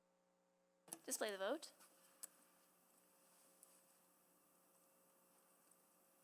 That's carried. All right. Anyone else on the board for subsequence? Just pause for a moment. Somebody gonna move the mayor's? We're going to come back to that. Yeah. So yeah, I do understand that. Oh, I have a potential subsequent. You do? Okay. Yeah. Go ahead, Councillor Chance. And I may withdraw this, but the wording is that the administration provide a cold weather overlay to the bylaw, and it may or may not be out of order. So maybe if I can ask legal first, can I get clarification on how our emergency weather provisions, cold weather provisions, etc., are interpreted in the bylaw? Well, in terms of interpreting them into the bylaw, there's nothing written into the bylaw that specifically addresses cold weather or extreme weather protocol. So when you talk about an overlay, councillor, it's simply just an approach to making sure that the bylaw isn't interpreted in a way that leads to dangerous situations or bad situations.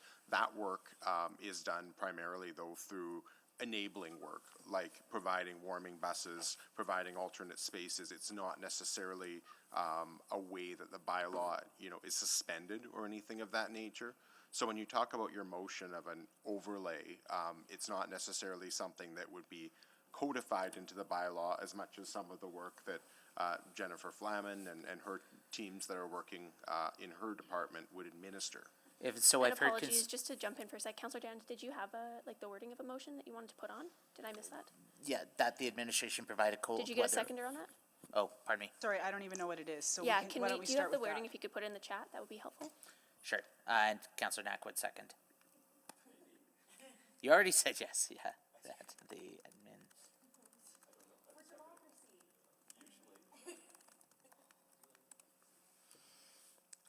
Just want to make sure we're all on the same page here. Okay, so you have moved that motion. A seconder? Yeah, second.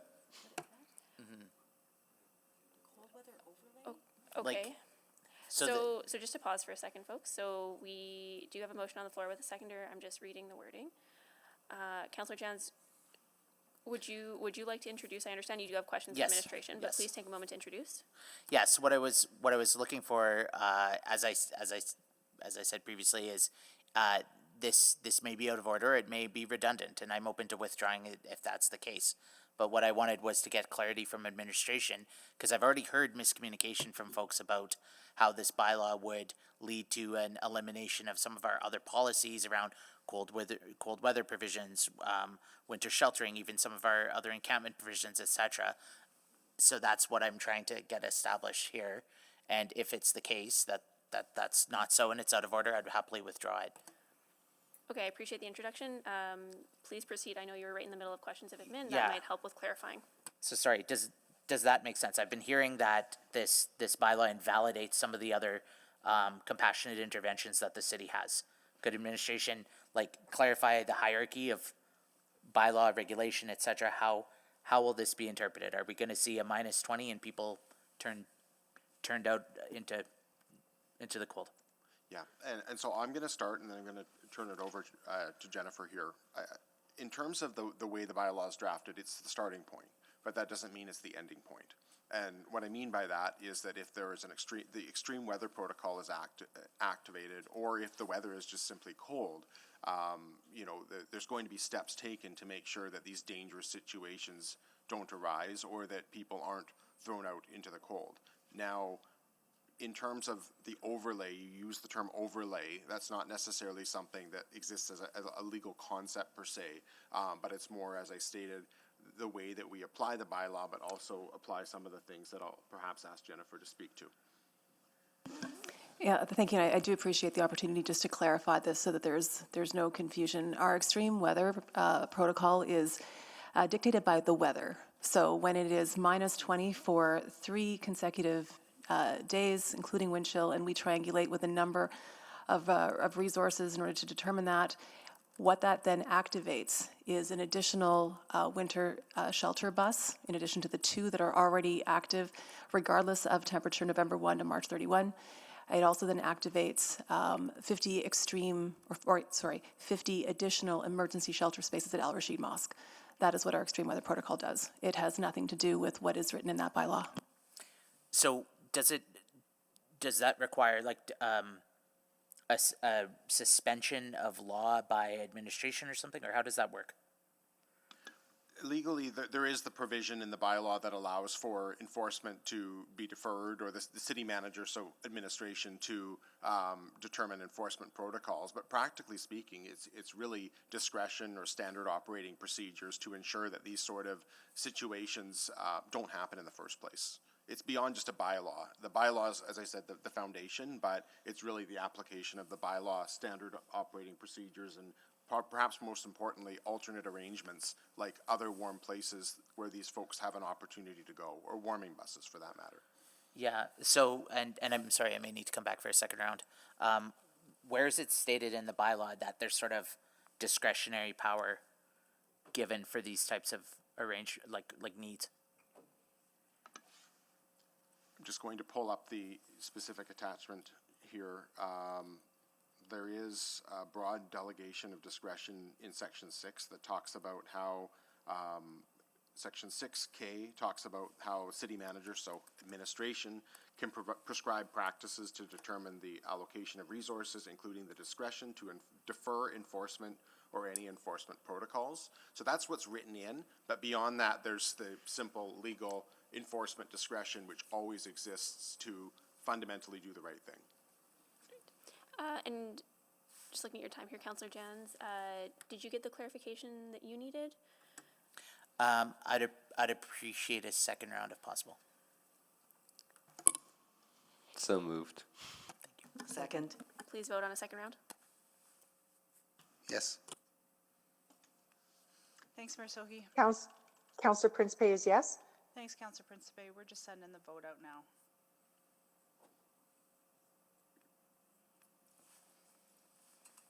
Can you just remind me who the seconder was for this motion? Councillor Knack. Thank you. Oh, so who was that? Councillor Knack moved it. Councillor Wright? Actually, it was Councillor Principe. It's Councillor Principe who seconded this. Thank you. We're just waiting on 2 more votes. Councillor Principe is yes. Yep, thanks, Councillor Principe. We have all the votes. Display the vote.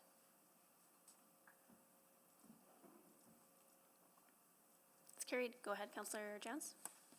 Okay, so just to be clear, what I think I heard from administration is the bylaw is the bylaw, but there is a section in the bylaw that allows administrative interpretation, flexibility, discretion to whether it's extreme weather, smoke, heat, or any other circumstance. In effect, the bylaw can be suspended for broader humanitarian reasons, needs, etc. Am I? Correct. In the most general sense, correct, yes. And that's not the case with, say, the criminal code? Well, with the criminal code or any other legislation, there's always enforcement discretion, but it's not codified in the same way that we have decided when we drafted this particular bylaw to make it abundantly clear, not just to people enforcing, but who might be reading it, that these unique situations like that, there can be some flexibility and that there can be policies put in place to ensure that. So I understand that somebody before and in the prior bylaw and the current bylaw could be removed from, say, transit property. Is there something in here, or is it written somewhere else, that in order to remove someone, you must have kind of a safe handoff or smooth handoff or something that they could be, if the warming bus is unavailable, that they wouldn't necessarily be put out just back into the shopping mall or something else? There's nothing codified in the bylaw, but in terms of SOPs, so standard operating procedures, and the way that training works for our peace officers and other law enforcement agencies, they would come up with their own approach to those situations. Yeah, because I think where some of the public confusion I've been hearing is like, what is standard operating procedure? What is like how are different circumstances treated? How is the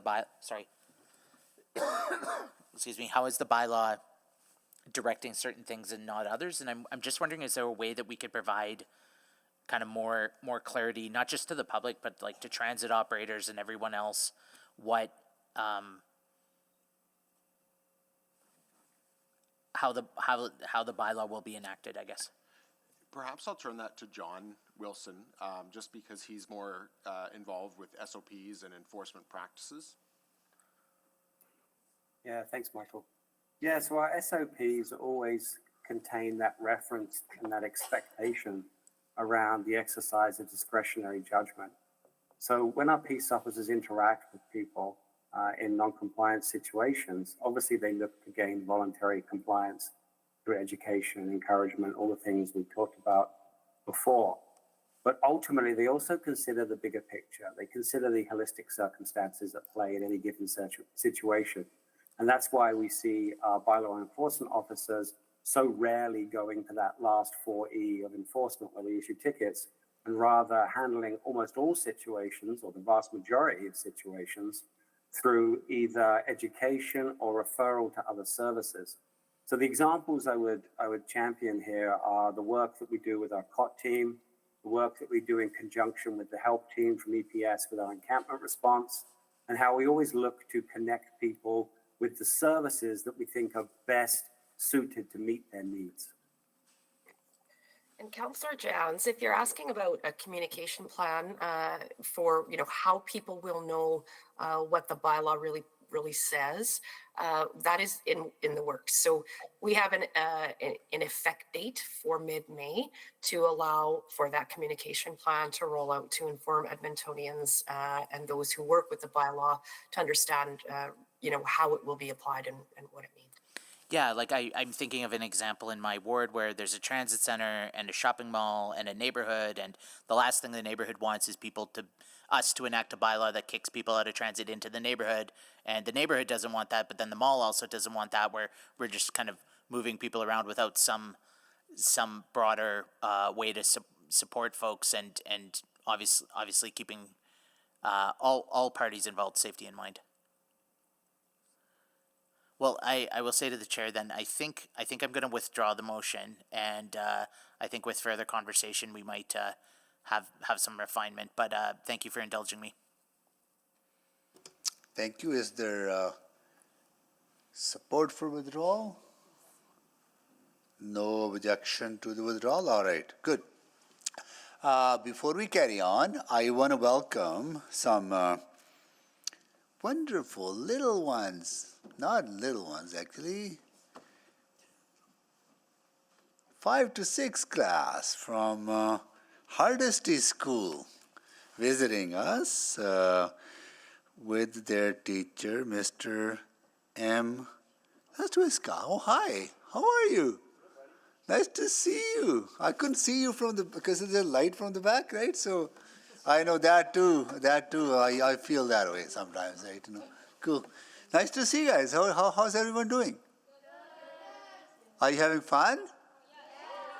So your ward councillor is Councillor Salvador. Ward matey. Are you here just for the afternoon?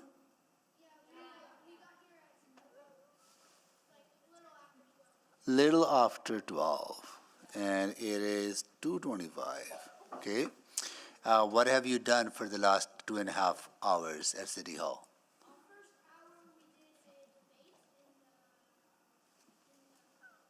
Have you done your mock council?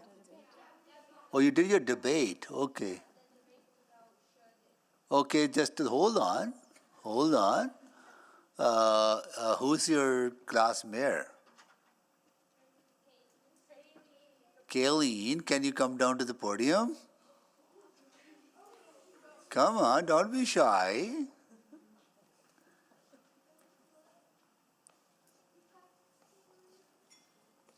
Make sure you hold the railing while you're coming down. I'm okay, thanks. No. I am more worried about our future mayor. I'm sorry. Yeah, just kidding. Hi. Okay, tell us your name again. Kaylee. Kelly, tell us what was your topic of discussion at your mock class council meeting? Should bikes and or e-scooters be on Edmonton sidewalks? Bikes and e-scooters? Not just bikes. So bikes, e-bikes, e-scooters on sidewalks. Yeah. And you guys voted in favor of having e-scooters on sidewalks? 7-6. That was pretty close vote. Right? Could have gone the other way. Or roads or sidewalks. That was the trade-off. Okay. But no bike lanes, right? We could build bike lanes where we actually building bike lanes. We are actually building, we call them active modes of transportation. Multi-use paths, right? Yeah. Well, thank you so much for joining us. Really, really nice to see you. Well done. Cool. All right. Are there any other subsequent motions? On this, I have one. So, Councillor Salvador, can you take the chair, please? And we drafted this motion in collaboration with Councillor Rutherford, and I will read this into the record, that administration conduct an evaluation and provide a one-year review report to committee on the outcomes from the implementation of bylaw 20700, Public Spaces Bylaw, including any successes, challenges, and any unintended impacts, with a special focus on implementation of Section 24(1) and 2, and the efficacy of $25 fines for certain offenses, and whether this approach should be expanded to other offenses.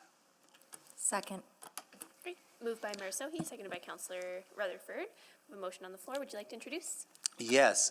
So the implementation of the Public Spaces Bylaw is an important step in trying to improve the safety of our public spaces and regulate what behavior is acceptable.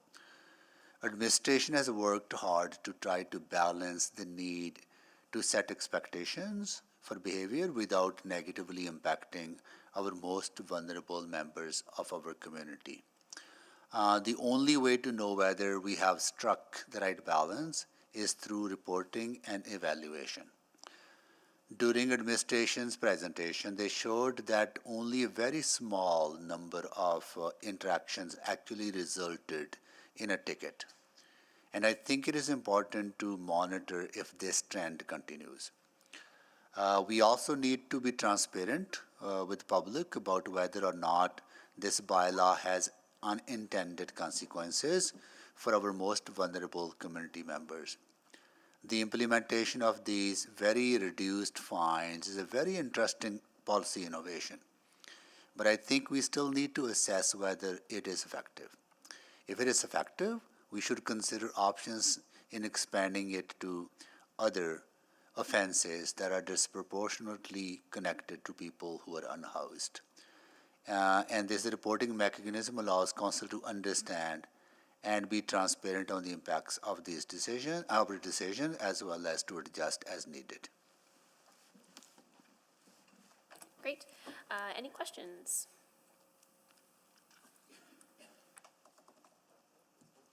No questions. Anyone to speak to this? You have a question, Councillor? Okay, Councillor Jans for questions. Sorry, to the mover, I guess,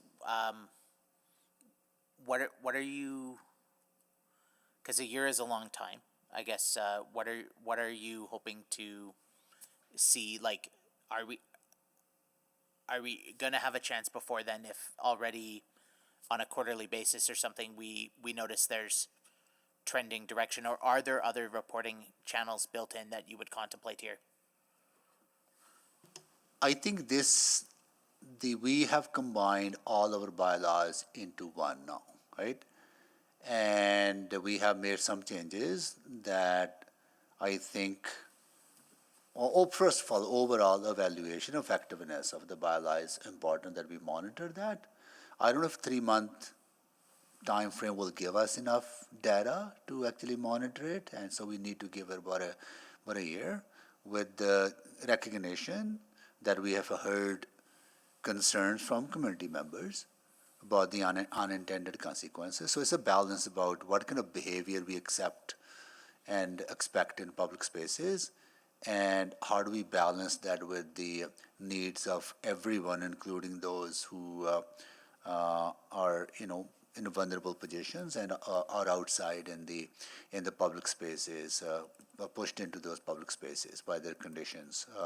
So it's about that balance. I think giving about a year for bylaw to work will give us some data on the effectiveness and whether we need to make changes. Can I ask administration if there's other natural checkpoints I'm missing here prior to the 1-year mark? Like, will we get quarterly updates in terms of ticketing or fines or anything else? I'm trying to remember now what we already get.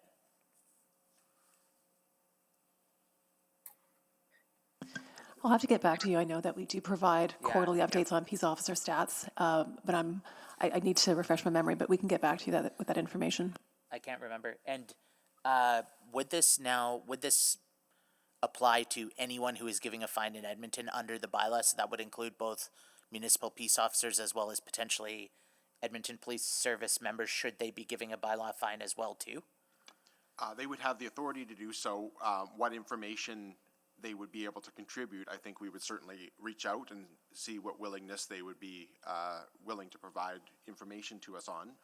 But I think that given the breadth of this motion, it does allow for a lot of different data points in order to evaluate the effectiveness. Okay. But I think it would really be up to EPS in terms of whether they would provide us with data on this point. So we'd have to, I wouldn't bind them to it, but I think we can reach out and see if they're willing to do so.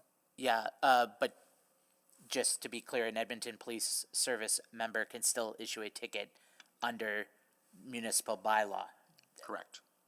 They can also issue a ticket under other legislation like the Traffic Safety Act or something. Correct. And the Traffic Safety Act ticket would end up at the courthouse. Yes. But a municipal bylaw ticket would end up at... It would end up at court, but it's just if they don't show up, it's what they call a conviction in absence, and therefore there's no jail or warrant issued on non-appearance. Right. I'll support the motion. I like where the mover is going. I'm just trying to make sure that we're getting a full 360 on how diversionary approaches are being considered. Thank you. Thank you. Councillor Rutherford to speak. Please go ahead. Yeah, I won't take up too much time, but I want to thank the mayor's office for being collaborative and working with me. And it's funny, the questions that Councillor Jans asked, in collaboration with the mayor's office, we did look at, should we request information from the commission as part of this motion, or at least ask for that? And I think at the end of the day, we're going to get a lot of information through the generation of this evaluation, and this creates a feedback loop and a mechanism for continuing this dialogue and conversation. There was a lot that was captured in the GBA Plus, and a lot of it in that GBA Plus isn't necessarily reflected in the bylaw, because the bylaw in and of itself has to be, what are the rules that govern our public spaces, and as per our legislation, what fines do you attribute to those rules? That is literally what we are required to do in the creation of a bylaw. But what the GBA Plus analysis really spoke to was a lot around two things. Outside of the bylaw creation, what are some of the standard operating procedures that would make things better? And there was a lot of references within that. To that, but we can't discuss that at the bylaw stage. That has to be discussed once it's implemented. And so this, to me, gives that accountability measure to say, okay, these were what was recommended. So for example, I'll give one that pops into my mind right now. If there are no public washroom facilities in a vicinity of a person, we're going to be factoring that in to any enforcement. right? Versus somebody that might be on White Ave, literally the public washrooms across the street, kitty corner, and they're using public spaces that way, right? So there's a lot of discretion that also has to be allowable and sort of that to bylaw officers to enforce. But I think for me, it's always come down to, the purpose of this bylaw is really to create clarity. Many of the regulations already exist, and consistency. And that includes consistency on communication. When we talk about enforcement, now we can be able to go out to the public and say, no matter where you are, this is a behavior that's okay, or this is a behavior that's not okay, right? And I'll, because it's been a hot topic, I'll talk about birds, right? Right now, it's kind of like, sometimes you can feed the birds, sometimes you can't. Sometimes we have signs that say don't feed the geese because it's not good for them, but other places we don't. And so it's all inconsistent. And it seems silly, but we talk a lot about, in our council, about environmental sustainability and biodiversity. And so this bylaw will allow us to say, hey, don't feed the birds in public spaces because they're wild animals, and wild animals have their own sources of food. And actually, if you feed the birds in these public spaces, you can be harming them. Now, if somebody practically is going out and feeding geese, and a bylaw officer happens to come across that person, they are not going to immediately go, here's a ticket because you're feeding the geese. They're going to be able to say, hey, did you know we recently updated our public spaces bylaw? We made it really clear. This is why council chose to put this in the bylaw. This is why it's important. And do that educational piece. And I think we're forgetting that piece around how this could actually play out. I think about, as a parent, I have to have rules for my kids, but I can also apply those rules in a punitive way or in a compassionate way. I can create those boundaries, and I can punish, or I can empower my kids to make better decisions. And I think that this is the same approach I see for this bylaw. It is about the how it is implemented, not necessarily the what, making the rules clear and then the how that is implemented. And so this motion that I worked on collaboratively with the mayor allows us the opportunity to say, has that how actually played out in practice the way we intended from the discussion we had about the bylaw, from the GBA plus analysis? Are we seeing it actually creating a shift in behavior that we want to see?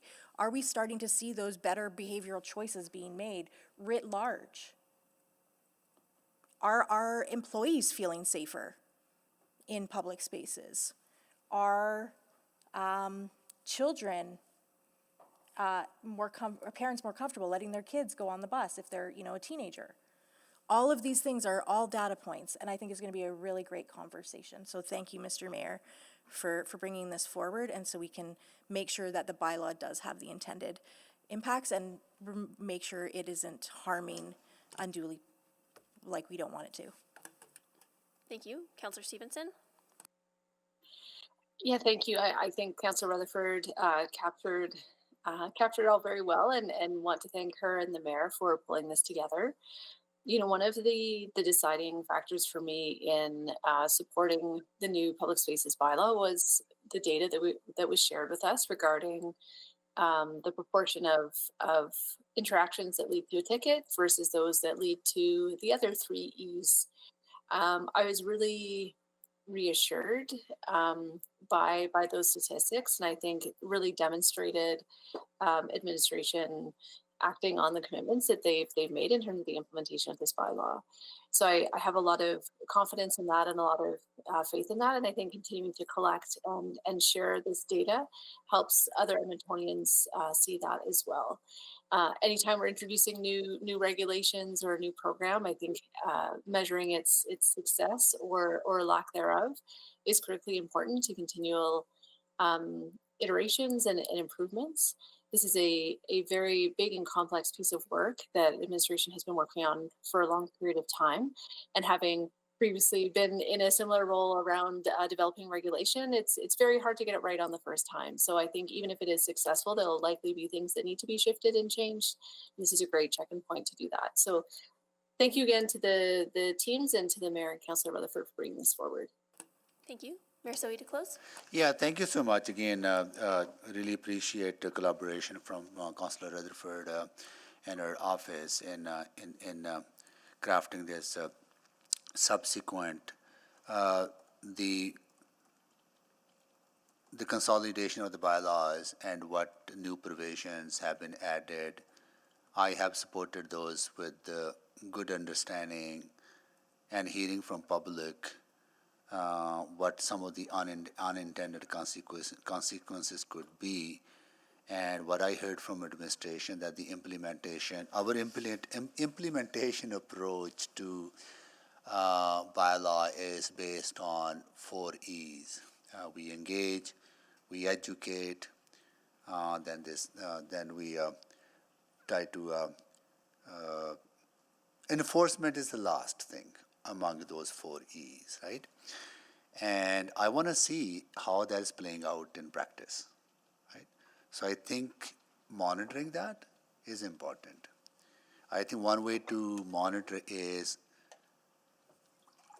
catalog how many interactions are bylaw officers having with Edmontonians in public spaces, and how many of those interactions are leading vulnerable population to services and programs, crisis diversion, and how many are leading into actual tickets being issued, right? I think I want to understand that my intent of supporting is how administration presented is backed by data, backed by information. And if it's not, then we would definitely have to revisit, right? Because our intent never was and never is to criminalize unhoused population or those who are struggling on our streets. The intent is to provide connection, and through connection, connect to supports. And I think this evaluation is important, and this evaluation will demonstrate whether it's working or not. So that is why, and we'll be able to show to those Edmontonians who came with concerns, those were very legitimate concerns that they have raised, and if our data will demonstrate that we are implementing the provisions of this bylaw as we have intended and as administration has presented to us, right? So I think this will allow us to do that, yeah. And I encourage my colleagues to support it. Thank you. Please vote. Councillor Principe is yes. Thanks, Councillor Principe.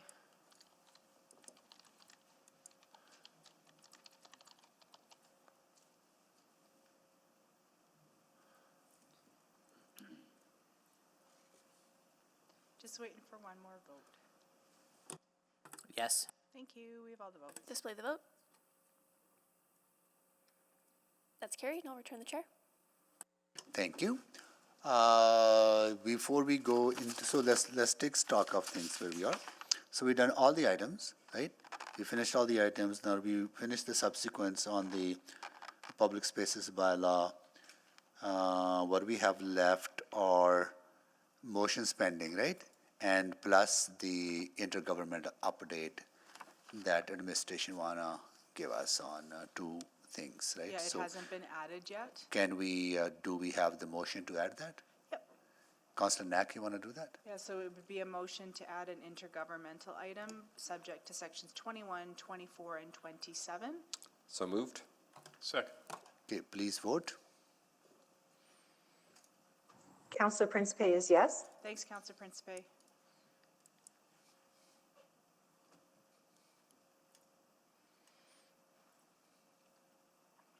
We have all the votes. Display the votes, please.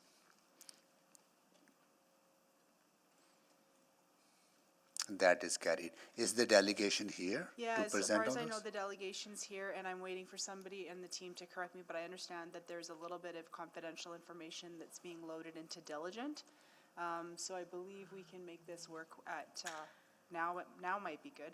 So can someone move to go into camera then? Yeah, please, Okay. subject to sections 21, 24, and 27. Okay, So moved. Thanks, Councillor Wright. Second. okay, second by Councillor Wright, please vote. Councillor Principe is yes. Thanks, Councillor Principe. Councillor Rice moved it and Councillor Wright seconded it. Thank you, Mayor Sohi. We're just sending the vote out now. We've got your vote, Councillor Principe.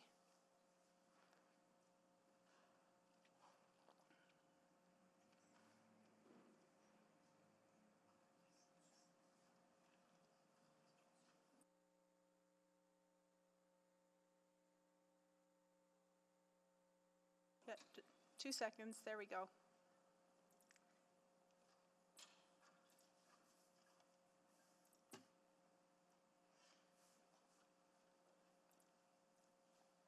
Just waiting for one more vote.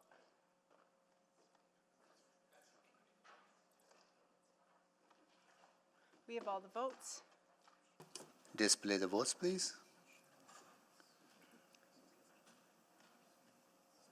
That is carried. Thank you. And just for anybody that's on the call, if you're not part of the delegation,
We're live, thank you.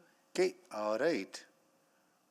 We are alive. Can we put that in the chat or on the screen? Yeah, I'm just going to share it with my colleagues. Councillor Salvador, I'm going to cede the chair to you. I have the chair. I'm just putting it in the chat here.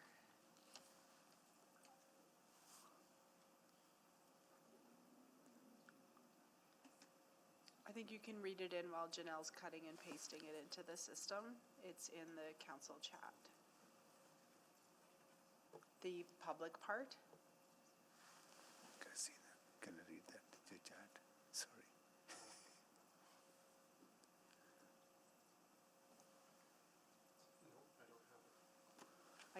I don't have it. In the council chat? I can.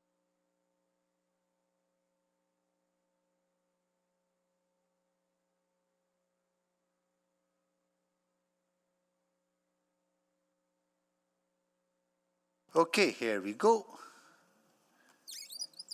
That the actions at that's where we start, right? No, if you could start with the presentation and attachment 1 and next steps attachment 2 be added to item 9.2 and remain private and confidential subjects to 21, 24, 27, and that the actions as outlined in attachment 2 be approved. Okay, here we are.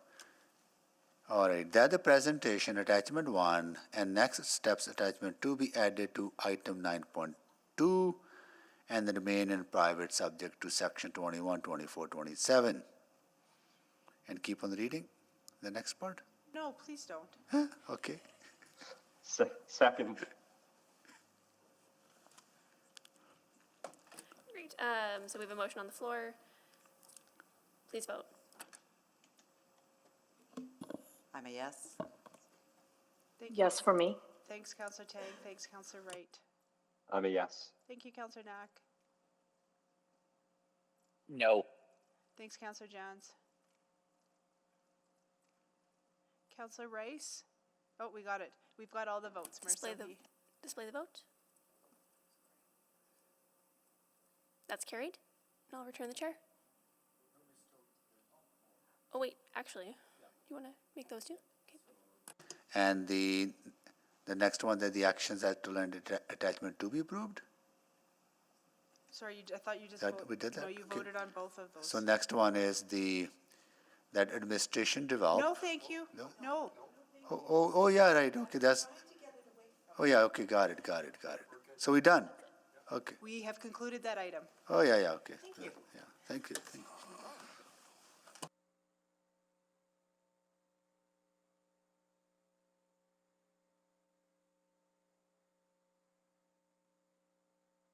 Back, I got the chair back? Okay. There's a subsequent from Anne. On this? No, on public spaces. Oh, Councillor Stevenson, you have a subsequent on public spaces bylaw?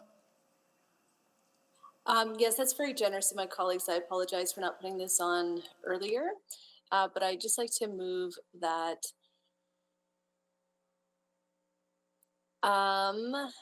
administration provide options for additional provisions for amplification in public spaces, including restrictions from doorways or to gatherings greater than 25 people. Second. Can you introduce it, please? Thank you. This motion is just to address, sort of a lingering tension that we heard from our public speakers as part of the public spaces bylaw around the use of sound amplification. I think we certainly heard that it can be a source of annoyance, a source of harm, and also an important means of protest and communication. The intent of this subsequent is to look at digging into this issue a little bit further, to look to see how we can capture the positive sides and eliminate some of those negative sides. I'll leave it there. Thank you. Thank you. Any questions? Okay. Anyone to speak? Councillor Stevenson to close. Nothing further to add. Thank you. Please vote. Yeah. Yes, for me. Thank you, Councillor Councillor Jans, and thank you, Councillor Tang. we have all the vote. Display the votes, please. That is carried. Anything else before we get into motions pending? No, motions pending. Community Energy Transition Strategy. Councillor Jans. Thank you, Mr. Mayor. I'm not going to put this motion forward at this time. Are you laying it over to the next meeting, Councillor Jans? I'm laying it over indefinitely and until future ETRC committee and next steps. So you're not laying this over, so it will end here. Yeah. Thank you.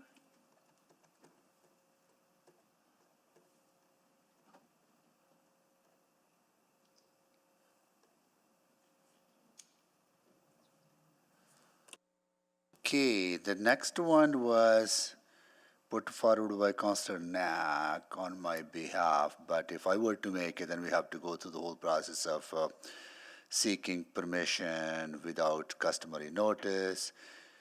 Councillor Knack, are you able to, can you Yes. move it? Yeah, go ahead. Yeah, I am available to move it. ahead. And again, this is on behalf of Mayor Sohi, who is unavailable to make the motion at the time. So I imagine he will second this, that council approve a grant to the Edmonton Heritage Festival Association of $200,000 on a one-time basis in 2025 with funding from council contingency, with $75,000 held in abeyance pending a report to council confirming matching funding has been received from the Government of Canada. Second. And I'll introduce, assuming Councillor Salvador is okay with that. Yes. Thank you. So again, I appreciate there's slight awkwardness because this is really on behalf of the mayor, but I can share a bit of information. As most of you probably know, if not all of you, Edmonton Heritage Festival, for the first time in their history, had to close down for an entire day, and more so, there was damage created by a storm to many of the pavilions and the materials and fixtures that they use. This has created a massive challenge for these pavilions and these organizations, because typically Heritage Festival is one of those events that they use to then fund work that they'll do throughout the entire year as an organization and support community members and support the entire city. So they didn't get that opportunity to generate those funds. And on top of that, many pavilions have to replace things that were damaged due to the storm. This request came forward in part because the Heritage Festival Association did go to work to get matching funding from the provincial government, which is why we have it broken down the way we do. And the $75,000 is specifically set aside because at the time of making this motion, and I believe at this even at this date right now, we have not received confirmation on the federal funding. But we have, and the Heritage Festival Association has received confirmation from the provincial government, so that would match that funding. We do have money available in council contingency. I think this is a really good example of why council contingency exists in order to support all of these communities in the city that are doing incredible work to be able to then fully participate in the festival again next year, or this year rather. And then with that money to be able to go to help support the community across Edmonton. So I'll see if I can try to answer additional questions as they arise. And but thanks very much for the chance to introduce.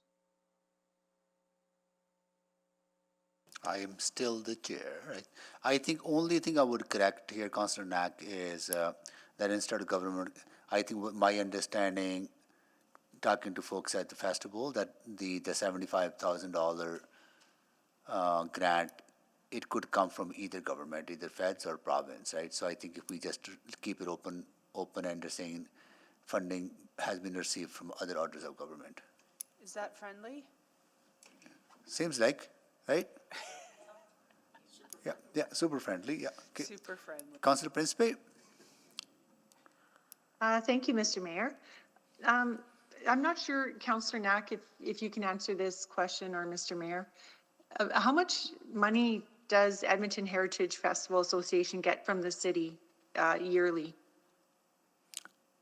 I don't have that amount, but I think they do some in-kind, but also they get some support from Edmonton Arts Council through, which is our Right, festival there. yeah, so not sure what the dollar amount is. Roger Chevney's on the line. Perhaps he can give that information. Okay, great, thank you.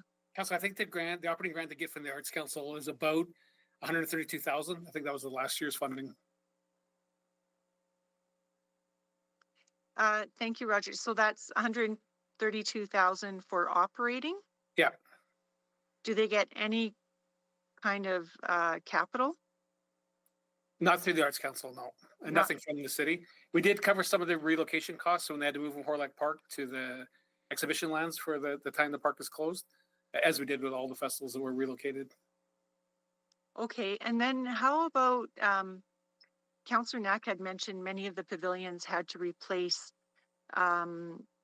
some parts because of the issues that they were having with wind and such. Who covers that cost? Is that the Edmonton Heritage Festival Association? Is it the cultural associations? Who would be responsible for that cost? Yeah, there's sort of, I think, two parts, Councillor. One, there's significant damage to their tents, and they're looking to replace those. They estimate that to be about 400,000. And they're a little bit worried when they go to set them up this year, there may be even more damage than when they took them down and put them away.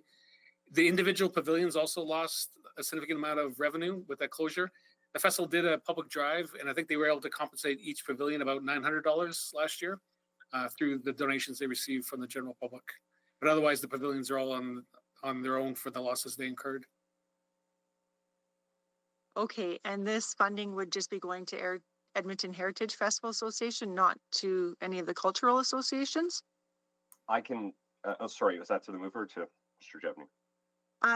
The mover, yes, if you can answer Sure. that would be great. So my understanding is that the Heritage Festival Association will be working with the pavilions that have experienced loss to do this. It's just that they'll sort of serve as the convening entity versus trying to generate a motion that says X to X pavilion, X to Y pavilion. You know, so we'll work with them, and then they're working with each of the pavilions right now on that. Okay, and I guess, you know, my concern is $200,000. Is it just a random number? Do we have line items to show like what the costs are?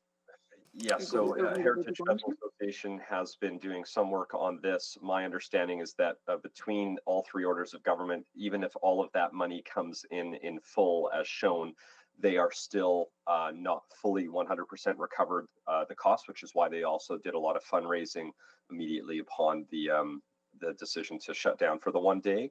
So this won't put them, say, in a net positive, but this will get them much closer, and then the fundraising should fill the remainder of the gap. Okay, thank you. And Mr. Jevney, I just wanted to clarify, you're certain that Edmonton Heritage Festival Association only gets 132,000 per year? That's correct, through the Arts Council. Okay, thank you. That's it for me. Thank you. Thank you. I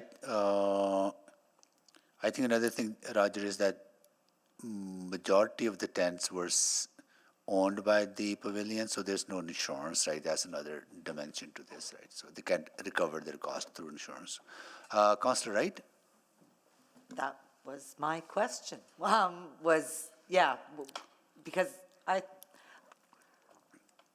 like other organizations and that have events, I think our minimum requirement is $2 million of insurance coverage, right? So there isn't insurance, or is it because it was an act of God it's not covered, or? Yeah, not sure the specifics, Councillor. I think when they were able to get the provincial grant, they're trying to access the other sources of funds and not make a claim on their insurance. Their insurance is very high, and they're worried about the premiums going up additionally. So when they're able to secure the provincial grants, I think they're looking for that as a better option than an insurance claim. Okay. That's reasonable. I think we've all experienced high insurance premiums. Okay. Thank you. Councillor Jans? Just wondering, for Folk Fest and other festivals too, with extreme weather events becoming more common, do we have any sense of criteria for this act?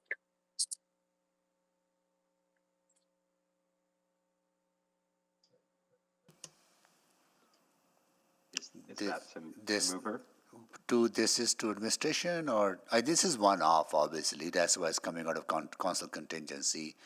And that's why we have council contingency. I don't know if you have policy on damage done to festivals through acts of nature or whatever, however you define it. I don't know.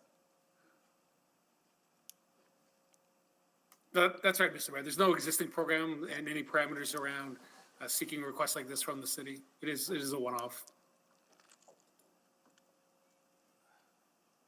Okay, thank you. Thank you, Councillor Jans. Councillor Principe to speak or additional questions? I have another question. No now. worries. I'll someone move second round, please. So moved. Second. Please vote. Yes, for me. Thanks, Councillor Tang.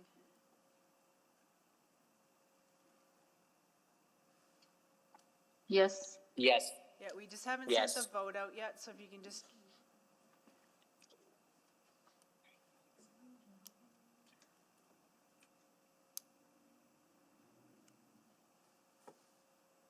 Apologies, we're just sending the vote out now. It is here.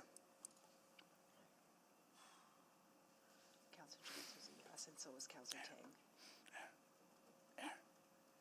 Take a deep breath. Sorry, Councillor Rutherford, I'm not sure if you voted before. We have all the votes. Display the votes, please. That is carried. Councillor Principe, go ahead, please. Thank you, Mr. Mayor. I just wanted to ask then about the insurance as well. Now that Councillor Wright brought it up, that was a good question. It is kind of concerning that we require organizations to get insurance for events, yet they won't activate the insurance when it's necessary. I find that I understand that premiums can go up, and that's very unfortunate. However, I'm not sure if really the purpose of insurance is to use it. Why would we require people to get insurance and then not have them use it? I'm not sure if anyone can answer that.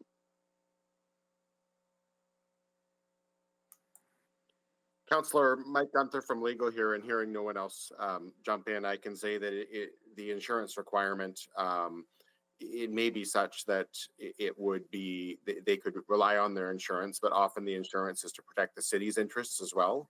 So it would really depend on what actually occurs in the situation, whether or not the insurance is can be used to pay for example, property damage to their own items. And Councillor, I could just add, because they did receive the grant from the province that requires matching funds, they're trying to maximize and take advantage of that grant is their first priority, or their first option. Okay, thanks for those answers. I'm done, Mr. Mayor. Thank you. Thank you. So we have motion on the floor. Anyone to speak?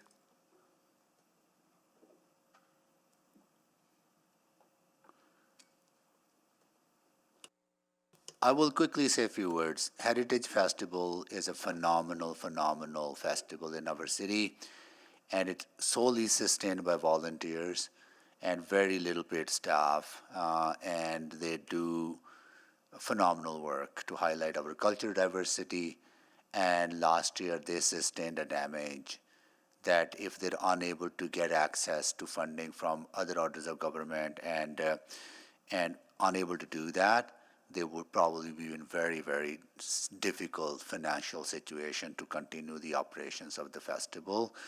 And this grant funding that they have secured is conditional. It needs to be matched, and that is why this request is here. And if they're able to get another funding they have applied for, would also be conditional, right? So that's why our investment will help them double or triple, depending on if they do community fundraising and coupled with this as well, right? So it will go a long way to provide a support to a festival that really, really needs our support at this time, and they have done so much to highlight our city and what is good about our city, which our cultural diversity. Yeah. So, Councillor Knack? Yeah, not much to add, Mayor. So beyond just, I would say this again, this was a once in the festival's history event that has occurred. Yes, this festival has occasionally had to close down early due to weather, but never something of this extreme situation. And so I don't think we should forget that when we're considering this particular request. I do think council contingency is a very reasonable source for something that is truly a one-off anomaly.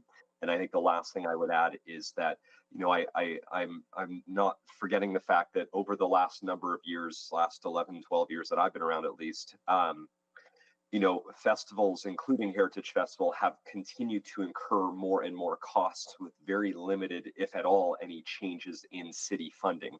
So they've been doing essentially more with less almost every single year.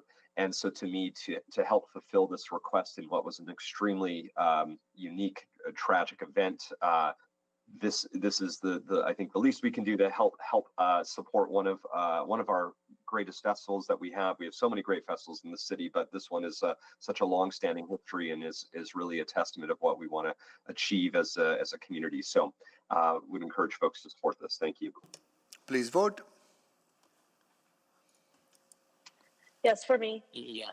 Yes for Jans. Thanks, Councillor Tang. Thanks, Councillor Jans.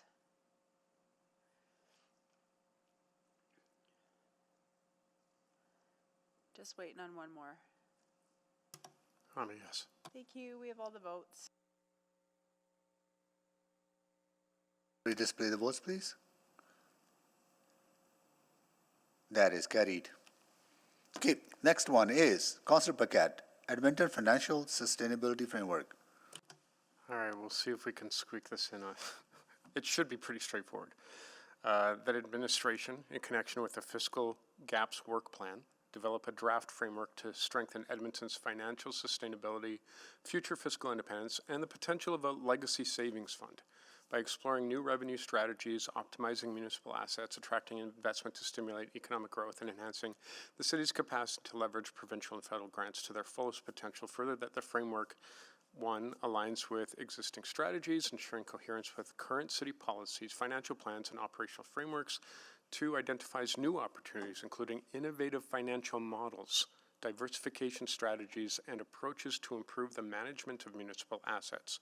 3, develops initiatives to position Edmonton as a competitive destination for business and industrial investment, fostering economic diversification and growth. And 4, strengthens Edmonton's long-term financial resilience by addressing infrastructure funding needs, stabilizing revenue streams, and ensuring the city's capacity to deliver essential services. And it's got a due date of Q3 2025, but I'm not hard and fast on that. Need a seconder? Second. That's Councillor Knack. Correct. Okay, Councillor Paquette, can you make the introduction, please? Yeah, very quickly. This motion is a natural follow-through on the previous conversations we had yesterday in council session regarding economic stability and area of potential tariffs, provincial cuts, inflation, general economic uncertainty. It also fits in with our current work on fiscal gaps. And you'll notice that there's some things in there that look very familiar, where you're saying, well, I think we might already be doing that. And you wouldn't be wrong.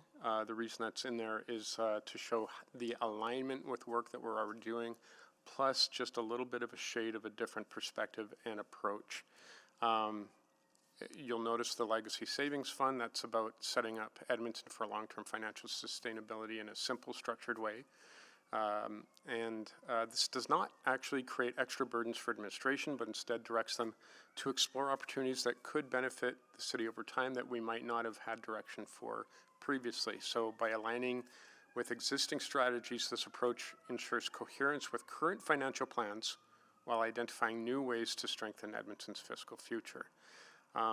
And in real terms, this means finding ways to ease pressure on property taxes and mounting costs, ensuring we can maintain and improve infrastructure without relying solely on debt or increases, and creating a stronger financial foundation that allows the city to weather economic shifts. The perspective here is that this is not immediate work. This is folded into the medium and long-term work, and and as such, it should not be disruptive, but it should open the doorway to a lot of needed conversations on how we find greater fiscal sustainability as a municipality.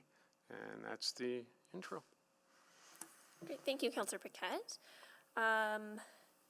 So I'm just looking at the time. We have 5 minutes until we hit 5 p.m. and I'm seeing a number of folks on the board already. Yeah, let's have some really excellent focused questions because it is pretty straightforward. Yeah, and just at this time, recognizing that we want to give this the time it deserves, I might suggest laying this over. I know that's not ideal, but I You can. know what? I rarely make motions. This happens every time. I'm okay with it. We can hold it over. Yep. Okay. And just to the city clerk, when would this come back in front of us for everyone's awareness? Come to the next council meeting. Next council meeting? Yeah. Okay. The other option is to withdraw it and make it at the fiscal gaps report. Yeah, that could work as well. As a subsequent. As a subsequent. Is that of interest to you, Councillor Paquette? And is that Yeah, just for expediency's sake.